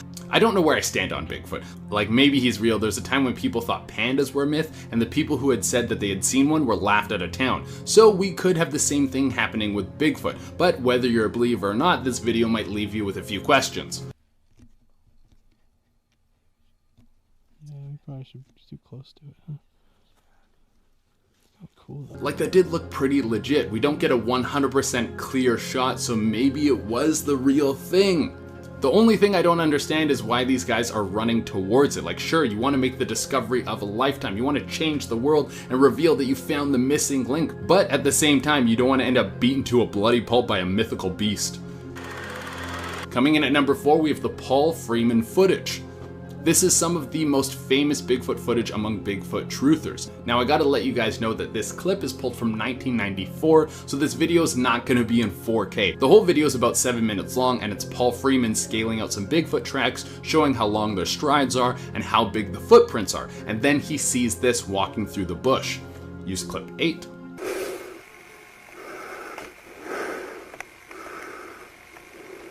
Oh, there he goes. Now this is just a peek at what Freeman saw that day. He goes on to follow those Sasquatch for about 3 minutes, and later you can see that there are 2 smaller Sasquatches along with the larger one. It's thought that this is a mother with her 2 little ones. Now it is kind of convenient that he was mapping out Bigfoot tracks and then runs into a Bigfoot, but people in the Bigfoot community say that this video is legit. Coming at number 3, we have Bigfoot in Russia. Man, Bigfoot is getting around to more countries than me, and this dude doesn't even have a passport. This footage was taken by a few kids that were walking around the frozen wilderness in Russia. They came across something that looked like giant footprints. It looked like someone was walking through and they sloshed around in the snow to make all their tracks look bigger. The kids were very curious, so they followed them, and guess what they found? Well, you don't have to guess, I'm going to show you. Use clip 5. And darts away.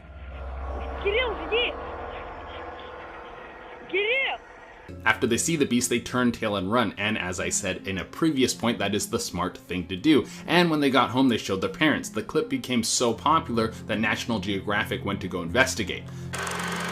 Coming in at number 2, we have the Allegheny camera trap. When people talk about Bigfoot, I always think, why don't they just set up a camera trap so they can get pictures of the big lug and then that'll be that? Well, it turns out that someone has actually done this. It was a photographer by the name of Rick Jacobs. He went up to the Allegheny National Forest, which is quite a trek north of Pittsburgh, and he set up some cameras to get some amazing nature footage. Well, he got something natural as well as something mythical. That photo, along with several others, were sent to the Denver Post to publish as proof of Bigfoot. The bummer is that we don't get to see his face, but I do have to say that this creature, whatever it is, doesn't look like a bear or something I've seen walking around in the woods. Its hair is too short. It definitely looks more like a primate. And coming in for the number 1 spot, we have Surprise. I really could title any of these Surprise. I don't think anyone has ever seen a Bigfoot and was like, oh, that's a regular creature that I've seen so many times before. I'm not shocked at all. But this guy in this next clip was just out hunting. He owns a big property in Mississippi, and while he was out looking for boar, he ran into this.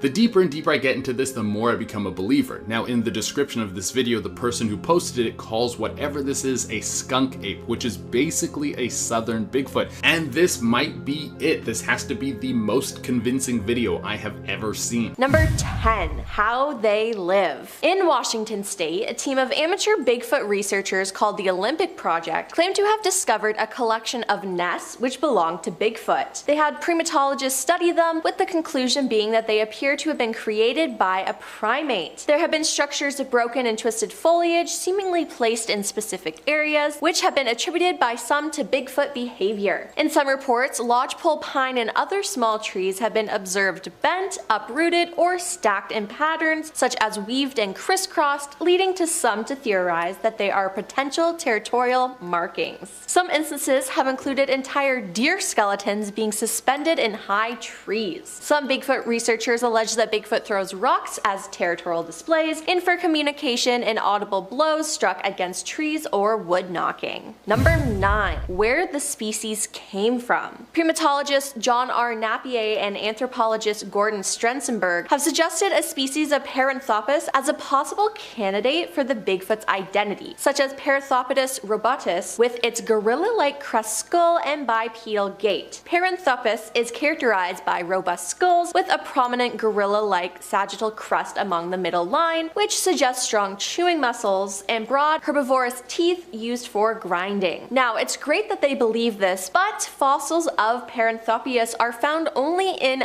Africa, so it wouldn't really explain Bigfoot being in North America, but maybe it's something similar. Number 8. Research. Doing scientific research, Steve Moon, who has 3 MFAs and a master's in anthropology, has studied Bigfoot for the past 10 years, and he claims to have had at least 12 sightings. If you want credibility to build these theories, if you want to test, you want to actually discover things, then you've got to follow that method, he said. His ultimate goal is to prove Bigfoot's existence so the species may be appreciated and preserved. We all know that he exists, but now we need to find a way for science to accept the data, he said. While on a trail in the forest, Steve mimicked a Bigfoot's howl and he could hear a response. It was recorded and the recorder picked up a faint animal-like sound after his howl. Though it is almost inaudible, there is something there. Steve said, "I may have gotten a response. It's 2 seconds after my call ends. It's descending followed by a percussive ascending note. If I were going to interpret this possible response, it sounds like a Sasquatch was offended by my call." Number 7. It's not just one species. Now, all around the world, people tell of mysterious beasts that are part human, part ape, typically large, hairy creatures that walk on 2 legs, but always seem to stay just out of sight. There isn't just a Bigfoot in North America, but there are other beasts as well. A yowie is found in Australia, particularly in the eastern part of the continent. There have been over 3,000 distinct yowie sightings that have been reported in the Blue Mountain area of west of Sydney. There's the Yeti, which is located in the Himalayas, which is also called the Abominable Snowman. The Orang Penyek is located in central Sumatra, Indonesia. Orang Penyek means a short person in Indonesian, which makes sense because it has a short stature and a human-like face. Local folklore says that these creatures walk with back-pointing feet to confuse anyone trying to track them. And finally, a chemosit is located in east central Kenyan forests. Some witnesses say that the chemosit looks like a hyena or bear and call it a Nandi bear after the Kenyan tribe that lives in its reported range. The Nandi people, however, consider the creature to be an enormous, ferocious primate that enjoys eating the brains of its victims. If there are so many creatures like this around the world, they have to exist then,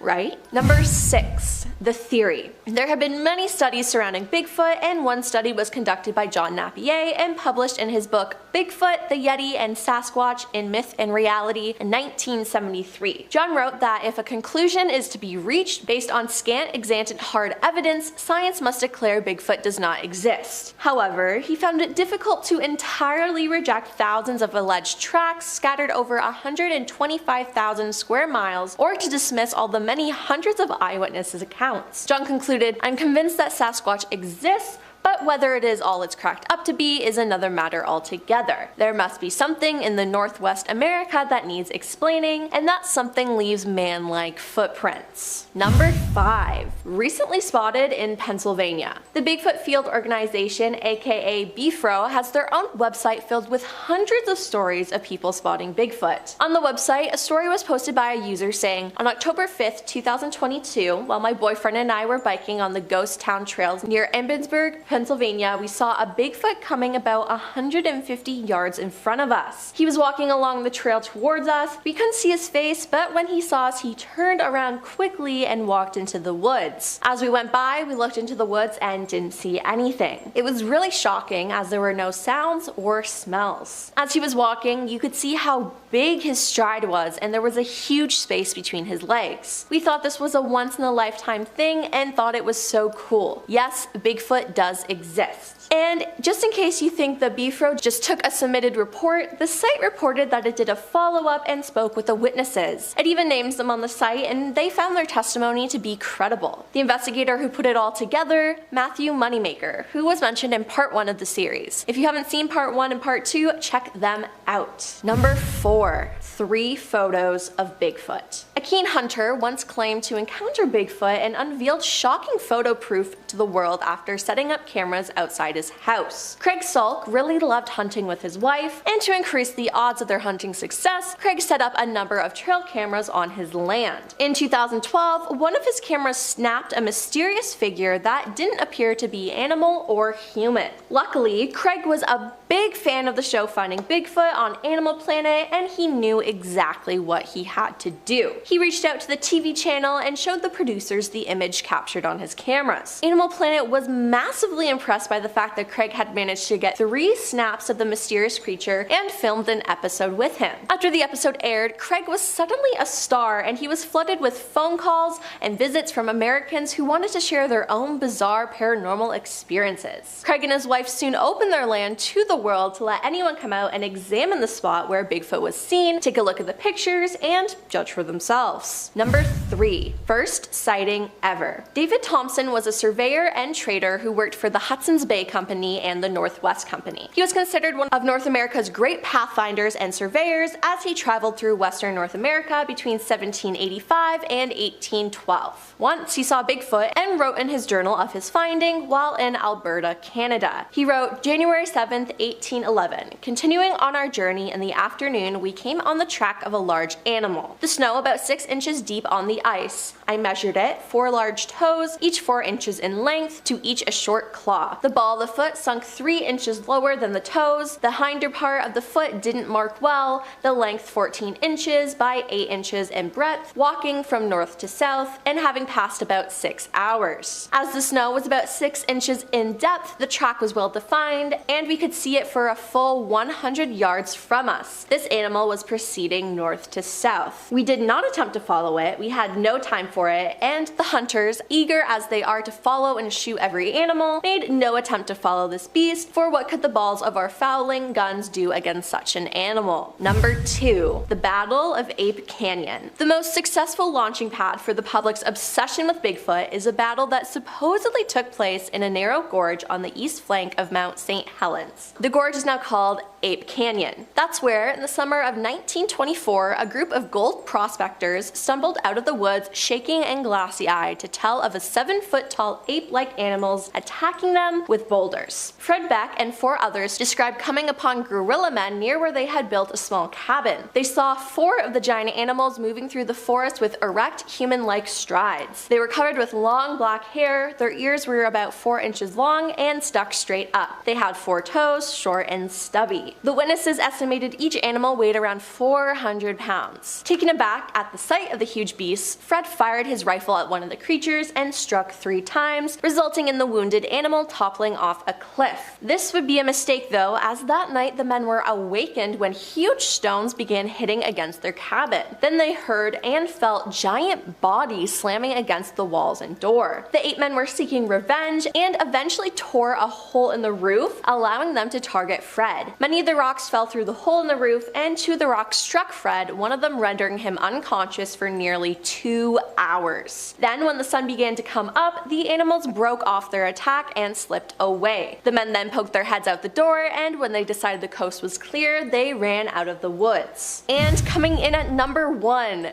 Bigfoot kidnapping. In 1924, Albert Ostman, a lumberjack and woodsman, went on vacation in the woods. Albert had heard stories about the man-beast who supposedly roamed these woods but refused to believe them. Then everything changed. One night when he was asleep, a Sasquatch picked him up and carried him off while he was in his sleeping bag. He was carried in a sleeping bag across the country for 3 hours by the Sasquatch. The Sasquatch then dropped Albert down on a plateau, and standing around him was a family of 4 of the creatures, 2 adults and 2 children. Albert claims he was kept captive by them for 6 days. One of the Bigfoots was reported as being 8 feet tall. Now, Albert had a gun, but he decided not to use it as they had done him no harm. He stayed with the Bigfoot family, stating he ate sweet-tasting grass that they gave him, and the female Sasquatch washed and stacked leaves. He escaped by making the large male Sasquatch groggy by feeding him some snuff. Albert did not tell his story for more than 24 years after it happened, in fear of being thought of as crazy. But as more Sasquatch stories appeared in the press, Albert decided to tell his story. Number 10. Joking about Bigfoot. In February of this year, a woman and her husband heard strange sounds for 2 nights and laughed about how they sounded like the Bigfoot sounds on television shows. That was their first mistake. Then on the 3rd night at dusk, they looked into the woods that bordered their property in Heflin, Alabama, and this is what happened. We saw what looked like Bigfoot peeking around a tree at us. We watched it for approximately 5 minutes, as it appeared to look at us from the left and the right of the tree trunk. I dismissed it as being a distortion with the trees and wind. I turned to go into the house and looked back and distinctly saw what could have been only Bigfoot running away. I yelled for my husband and he also saw it running away. There was no mistaking what we saw. Both the husband and wife said the figure must have stood approximately 8 feet tall and its fur was very dark. Was Bigfoot spying on them?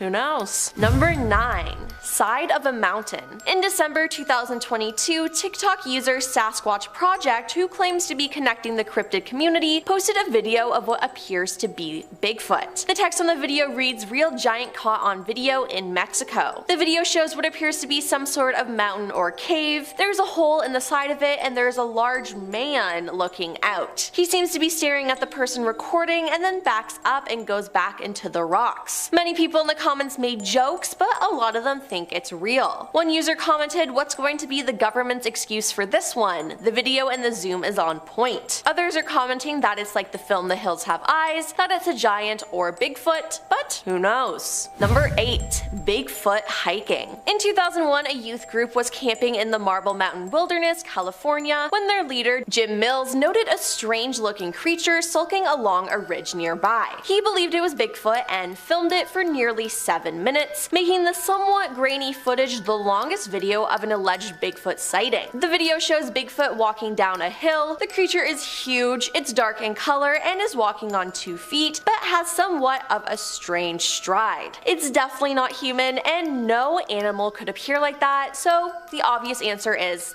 it's Bigfoot. But everyone in the video is shockingly calm though, which is crazy to me. Number 7. The footprint. In 1980, locals in Johnstown, Pennsylvania were baffled by a footprint they found. They first discovered the massive print in the mud and it belonged to somebody or something's right foot. Additionally, it had 6 toes rather than 5, and the second imprint of the left foot was found 8 feet away from the right print. It was so big and they measured it, finding it was 17.75 inches long. Now, this didn't spook too many people though, because according to the Associated Press, the footprint coincided with reports of strange noises and a strong but unusual odor in the area. Again, I love how everyone was just so chill about this. Number 6. Bigfoot crossing the road. This story is from a man in Canada. He said, "I was going moose hunting and my friend was driving and we had been on the road about 9 to 10 hours going to Indigenous, Ontario, and we were on the Trans-Canada Highway. This area has the bush cut back some 30 to 40 years on each side of the road when I noticed an animal coming out of the north side of a ditch area and run across a 2-lane highway. This animal ran across the road on 2 legs and was about 20 yards away. By the time it crossed the road, my friend turned to me and said, 'What the hell was that?' I said, 'Don't you know that was a Sasquatch / a Bigfoot.' It was about 6 to 7 feet tall. It had very long and muscular arms that went down to its knees. It was covered in fur that reminded me of moose hair. It looked like it was as tall or a little bit taller than the cab of the truck. It only took about 5 or 6 steps across the 2-lane highway and down to the ditch we were passing. I think it's a female because of breasts that were in the lower chest area, heavy legs and buttocks, about 300 to 400 pounds. It had less hair on the chest area and a partially covered homid face that I could see muscle definition on the arms and shoulders. Number 5. Tracks in BC. This story comes from a group of people from British Columbia in December 2022. We were returning home last night and 2 members in our vehicle said, "Look, is that a bear?" The person in the front seat saw what looked like a huge man standing on 2 legs. It bent over and fell to 4 legs. The person in the back saw the animal on the 4 legs. They both said it was not a bear. We live nearby, so when we got home, all 4 of us decided to go back and look for tracks. We went and filmed and took photos of a whole bunch of massive tracks that looked like they were from a biped animal. The tracks were bipedal in pattern and in a fairly straight line, except at points where they were side by side, as if the creature was stopping and standing still. We have also been walking in the woods near our house, and one time I saw a structure / setup of trees that looked deliberately placed in different crisscross arrangements. I also heard deep resonant sounds one night. It sounded part human, part animal. The Ohio howl matched exactly what she heard right outside her cabin, only a few hundred feet from where the sighting was. Number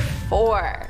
family witness. In 1996, this family saw Bigfoot. This user says, my 2 daughters and I were driving into Yakima from our home in Natchez. The road runs along the Natchez River, and I looked down at the river, as I always do, to see deer or bald eagles. But this time, I saw a large dark figure at the edge of the water behind some bushes. Slamming on my brakes and backing up far enough to see the river again, the large figure was gone and nowhere to be seen. Of course, my kid said, "Sure, Mom. Bigfoot? I don't think so." About 2 weeks later, I was driving on the same road coming home, and about half a mile from where I thought I had seen the other one, there were 2 standing side by side just looking down at the water. One was about 1.5 feet taller than the other, both dark in color with very wide shoulders. Then about a week later, my husband was coming home. When he got home, he asked me where I thought I had seen the 2 Bigfoot. I told him, and he said that he had just seen something like I saw in the same area. He's a real skeptic, so for him to say he saw something, he must have.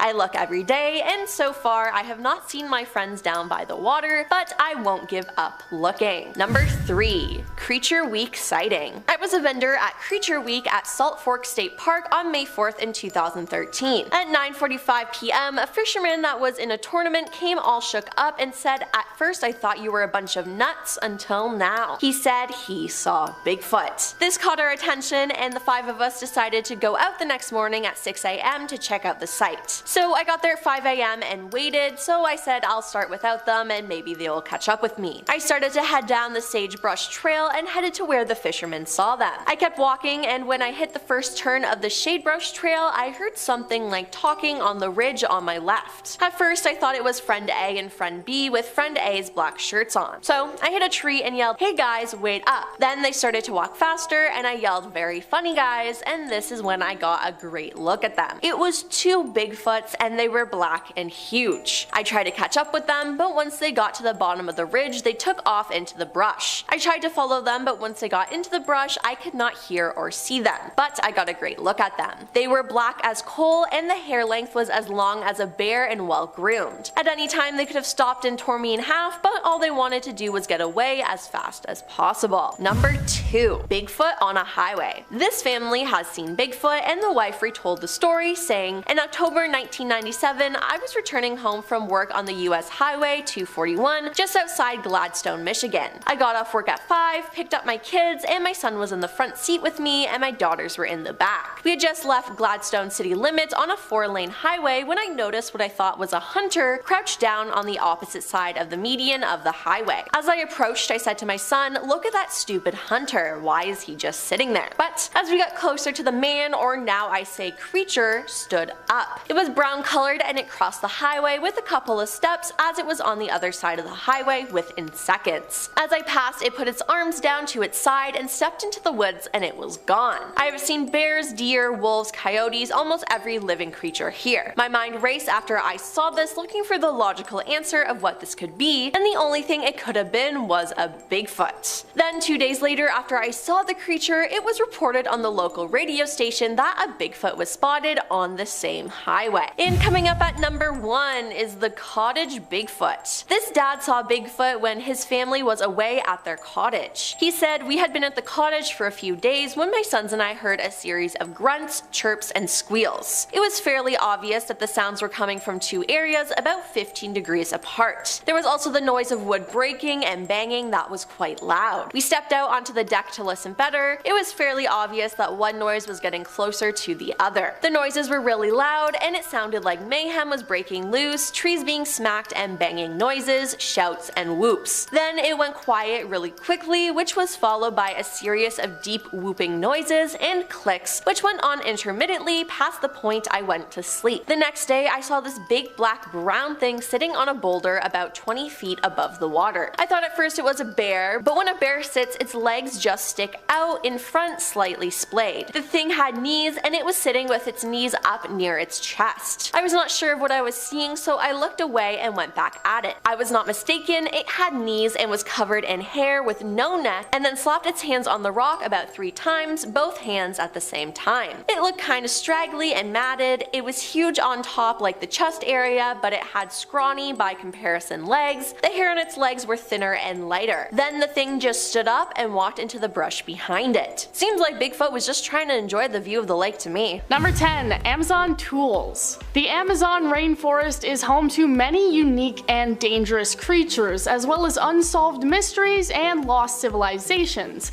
But did you know that the Amazon was actually once home to giants? At least this evidence discovered in 2012 seems to point to that being the truth. A group of Ecuadorian researchers ventured into the thick forest in order to follow ancient legends of a city of giants, and they actually found it. They found massive stone structures and even a large pyramid, the stones being so precisely cut and arranged that it could not have been just formed by the forces of nature. Within these structures, they also found massive stone tools that were too large for any normal-sized human to use, including hammers and chisels and other building tools. While some people do still chalk it up to natural formations, the team and many others stand by their belief that this city was once home to a race of giants. Number 9. Giant skeleton. In 1890 in France, a man named Georges Vacher made a skeletal discovery in a Bronze Age cemetery in Castelnau. 3 separate bone fragments were found that came from both the arm and the leg, or humerus and tibia bones for all the scientists out there. The bones seem to date back to the Neolithic era, which was around 10,000 to 4000 BC,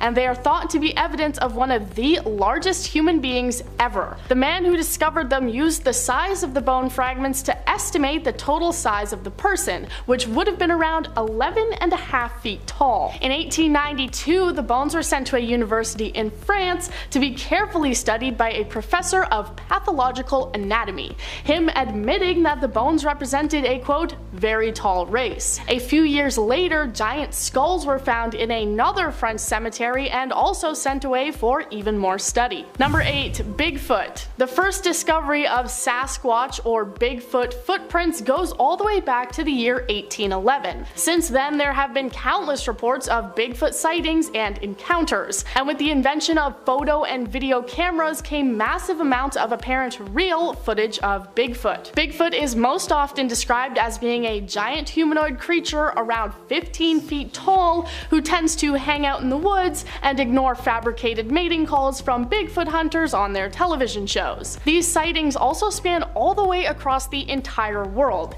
each country and culture having their own representation and name for the mysterious creature.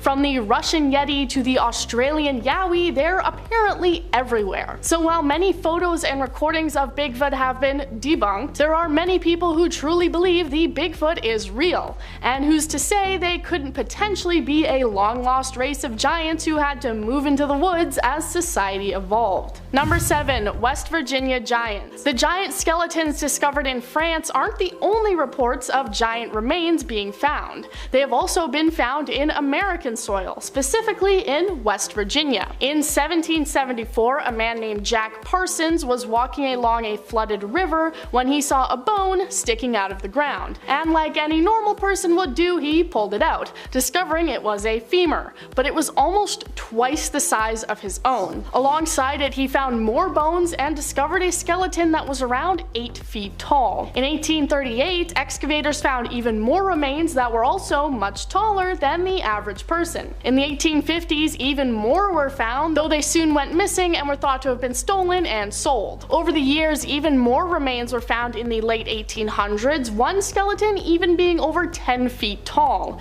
The Giant Town and other places across West Virginia have even more stories of discoveries of this race of giants. Number 6. Robert Wadlow. Arguably the most famous real giant who you've probably heard of before is a man who was named Robert Wadlow. If you have read the Guinness Book of World Records or visited one of their walkthrough museums, you've probably seen his picture or stood next to his giant life-size statue.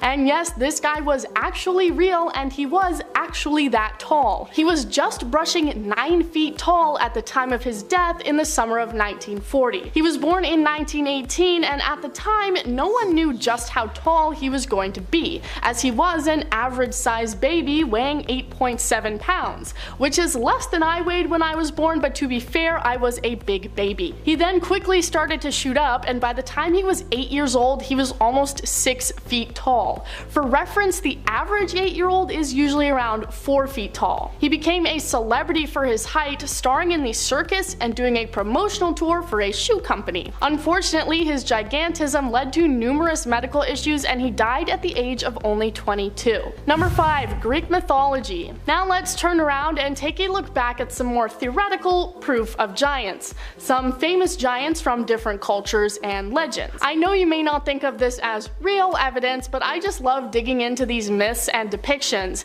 and if so many different cultures across the world are writing about giants, this could be evidence that they're real, right? So let's start with the Greeks. Atlas was the name of a titan that went to war against Olympus.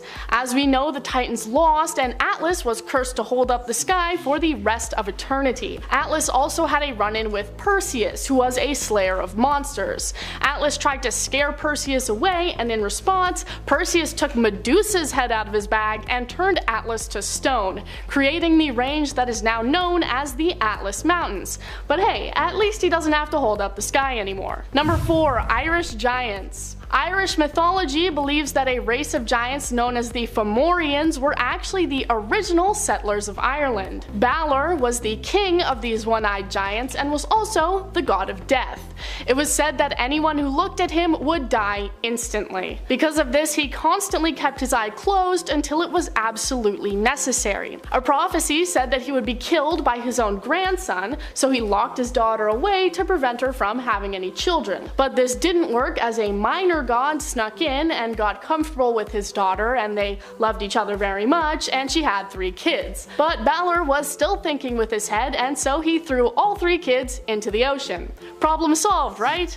Wrong. One of the sons survived and was raised by the god of the sea. The kid grew up, led a bunch of Irish gods into battle, and he killed Balor by ripping out his eye. Goodbye, King of Giants, you really tried your best. Number 3. The Bible. When you think of giants in the Bible, you may think of the story of Goliath, a giant who was defeated by a regular-sized shepherd named David. Goliath was a champion from the city of Gath, which is a place where a race of giants apparently originated from. His exact size is up in the air, but many people believe he was around 9'7" and wore a large amount of bronze armor. And here's how the story goes. David goes out to face Goliath, holding the fate of his people in his hands. So of course he's armed with a very menacing weapon, a slingshot. David uses his trusty slingshot to fire a rock, which hits Goliath right between his eyes, and Goliath falls down and dies immediately. Pretty good shot. David and Goliath has become an infamous story for representing the underdog, though my personal favorite story about underdogs is the movie Underdog, released in 2007. Number 2. Gog Magog. If you know me, then you know I'm constantly looking for names to name my future children, and this one is definitely a strong contender. Gog Magog is the name of the last British giant. A Welshman wrote a book about how early Britain was inhabited by a race of giants. One of them being Gog Magog, 12 feet tall and able to easily uproot an oak tree. One day the giants attacked Brutus, descendant of the Trojans, and all the giants were killed except for good old Goggy. Brutus took Gog Magog to his second in command, who was apparently super into giant wrestling. The two wrestled, and Gog Magog was going pretty ham and crushed a few of the guy's ribs. But this didn't kill the guy, and instead just made him super angry. Fueled by his rage, the man was able to pick up Gog Magog, carry him up a hill, toss him off a cliff to his death, ridding the world of Britain's last giant. Rest in peace, Gog Magog. Number 1. Hrungnir. Giants exist all over Norse mythology, but the one that is known as the biggest and baddest is called Hrungnir. One day, Odin, the leader of the Norse gods of Asgard, challenged the giant to a horse race, which turns out to be a little unfair when you take into account the fact that Odin was riding his magical 6-legged horse and Hrungnir just had a normal horse. He of course lost, and Odin at least felt a little bad about it, so he invited the giant back to Asgard for a drink. Like me, he couldn't handle his alcohol and started getting a little rowdy, saying that he would kill all of the gods of Asgard except for 2 goddesses, which he would bring back with him to the realm of the giants. The Asgardians were like, hey bro, that's kinda not cool, and told Thor to come deal with this clown. So the two met for battle, Ragnar wearing stone armor and with a massive stone as his weapon. Thor picked up his magical hammer Mjolnir and it broke through both the stone and Ragnar's face, killing him. I'm noticing a pattern in these stories that the giant always ends up dying, and probably why they're not around today. So starting us off at number 10, cover-ups. So this might not be news in regards to the idea of alien life and the government's involvement, as it's long been theorized by believers that the government has been covering up truths in relation to ETs and UFOs. But if we are to believe what was said in Congress, then that means the theory wasn't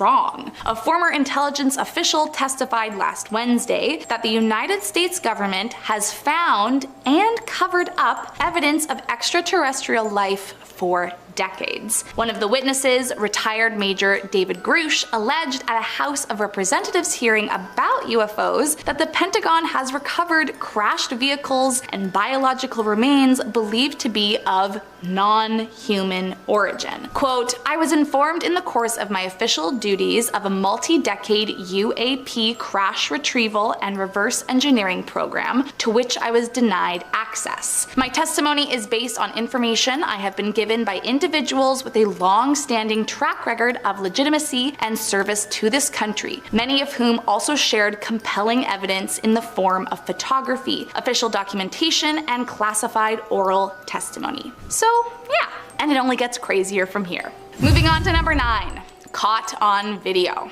Now, as I mentioned, there were 3 military veterans that were a part of this hearing. We touched on David Grush in the last point, but the other 2 witnesses, Ryan Graves, Executive Director of Americans for Safe Aerospace, and retired Navy Commander David Fravor, both testified they too had personal experiences with UFOs while on the job. One of the more shocking incidents in particular detailed by Fravor was an incident from 2004, where a UAP was caught on video. Now, UFOs, or UAPs as they're formally referred to by military personnel, are defined as any object that is detected but cannot be immediately explained. And while some end up having innocent explanations like being weather balloons or drones, others remain quite the mystery. The 2004 incident falls into the latter category. Fravor said it was several years before any officials followed up on the extraordinary events of the day, and even then, he added that nothing was done. Moving on to number 8. There's a support group. Obviously, there was a lot of juicy information being revealed at the hearing, and I don't know if this was news to everyone, but it was to me, so I'm adding it. The former Navy pilot Ryan Graves talked about how he had founded the Americans for Safe Aerospace group that supports aviators who have reported UAPs, which might not sound like the craziest thing compared to what else was revealed. I mean, there are support groups for tons of different things, but to think that people are likely to require support after coming forward with unexplainable sightings is kind of crazy. Like, what is happening after they submit this report? What did they see? What did their superiors do to them? Graves stated that the objects that are reportedly being seen by military and commercial pilots are, quote, performing maneuvers that are unexplainable due to our current understanding of our technology and our capabilities as a country. Further adding, quote, if everyone could see the sensor and video data I witnessed, our national conversation would change. Moving on to number 7, fear of coming forward. So branching off of my last point, during the hearing, much of the discussion centered on improving the process for reporting unidentified aerial phenomena, or UAPs, but Grush was also there to promote removing the stigma for aviators who report UAP sightings and to ensure oversight of government programs that investigate them. The former intelligence officer told the panel that he and several other colleagues have been the targets of what he calls administrative terrorism terrorism, and that he has at times feared for his life since coming forward. Which, I mean, would make a lot of sense if that's true, why a support group was put in place for those who report UAPs. Quote, "It was very brutal and very unfortunate. Some of the tactics they used to hurt me both professionally and personally," he said, adding that there is currently an open investigation into the matter. Moving on to number 6.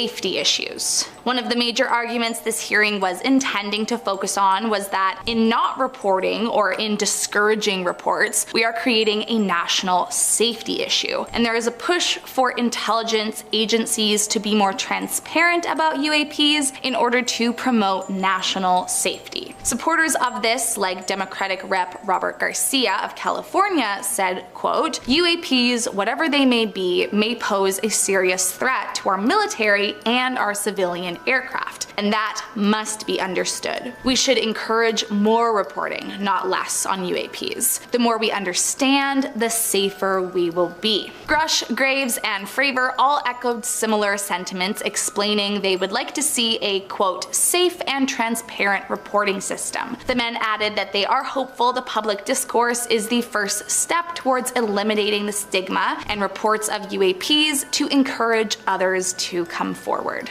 Moving on to number 5.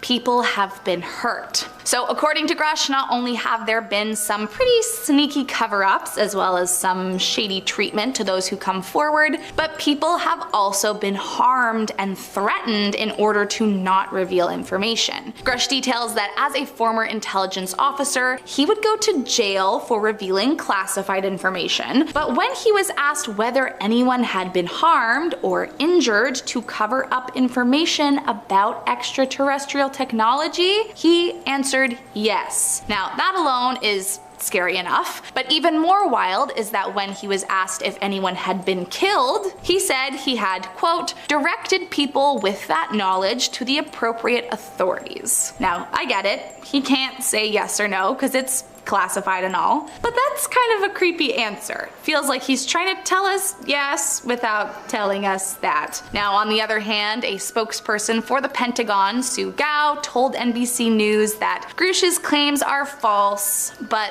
I mean, I don't know, man. What do you guys think? Coming in at number 4. Sightings are not rare. According to former Navy pilot and executive director of Americans for Safe Aerospace, Ryan Graves, it wasn't just the 2004 incident that raised some eyebrows. Graves also talked about an incident with a flying object off the coast of Virginia Beach in 2014. He said that while flying an F-18, he came across an aircraft that looked like a, quote, "dark gray or black cube inside of a clear sphere," which sounds pretty UFO-y if you ask me. Graves estimated the aircraft to be 5 to 15 feet in diameter and unlike any aircraft he has ever seen. But even more peculiar than its shape was that Graves claimed the UAP could remain stationary despite hurricane force winds. And according to Graves, sightings like this one are not rare, are not isolated. Plus, he explained that his squadron submitted a safety report at the time, but that he received no official acknowledgement of the incident.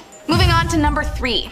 A very small amount get reported. Now, despite the fact that Graves claims sightings are not rare, and the fact that it feels like there is always a new UFO sighting popping up, officially speaking, there are apparently not very many sightings that actually get officially reported. Graves estimates that roughly 5% of UAP sightings are reported. Again, mostly due to stigma. Quote, "I urge us to put aside stigma and address the security and safety issues this topic represents. If UAP are foreign drones, it is an urgent national security problem. If it is something else, it is an issue for science. In either case, unidentified objects are a concern for flight safety. The American people deserve to know what is happening in our skies. It is long overdue." So hopefully this whole situation means more sightings will be reported following the hearing. I guess we will have to wait and see. Moving on to number 2, they really are more advanced. Back to retired Navy Commander David Fravor. I touched a bit in a previous point about his 2004 video he captured, but we're actually gonna circle back because there is a little more. Not only was this small tic-tac shaped flying object flabbergasting because they didn't know what it was, but according to Fravor, quote, there were no rotors, no rotor wash, or any visible flight control surfaces like wings. Plus, Fravor explained that as he and the other pilots tried to get closer to the mysterious craft, quote, it rapidly accelerated and disappeared right in front of our aircraft, leaving behind no detectable turbulence. Which essentially means whatever it was and whoever created it has far more access to superior technology than we do here on Earth. Fravor said, quote, I'm not a UFO fanatic, but what we saw with our 4 sets of eyes, we have nothing close to it. It was incredible technology. Similarly, Grush alleged at another time that the military had misused funds allocated for other programs to try to reverse engineer some of the supposedly non-human technology. And last up in our number 1 spot, there are still unanswered questions. While there was certainly some juicy deets revealed at the hearing, we were also left with even more questions and still a few skeptics. Representative Eric Burleson of Missouri said he found it far-fetched that an extraterrestrial species was technologically advanced enough to travel to Earth, yet is, quote, somehow incompetent enough to survive Earth and crash. NASA also weighed in, saying that scientists have been searching for signs of life in our universe for years, but they have so far come up short. The space agency's missions have studied water on Mars, explored the ocean worlds, Titan and Europa, and looked for molecules that could be a sign of life in the atmospheres of alien planets, but claim that our understanding of life is still a bit fuzzy and ever-changing. Now, all of that being said, as per the Planetary Society, it is, quote, very unlikely that Earth is the only home to intelligent life. So, we may be onto something here. I guess we'll just have to wait and see until more information is revealed. Want to see more videos like this one? We have more videos about some elusive and mysterious things in the world. And this time we're going to cover the Men in Black. Click the video now to find out more information.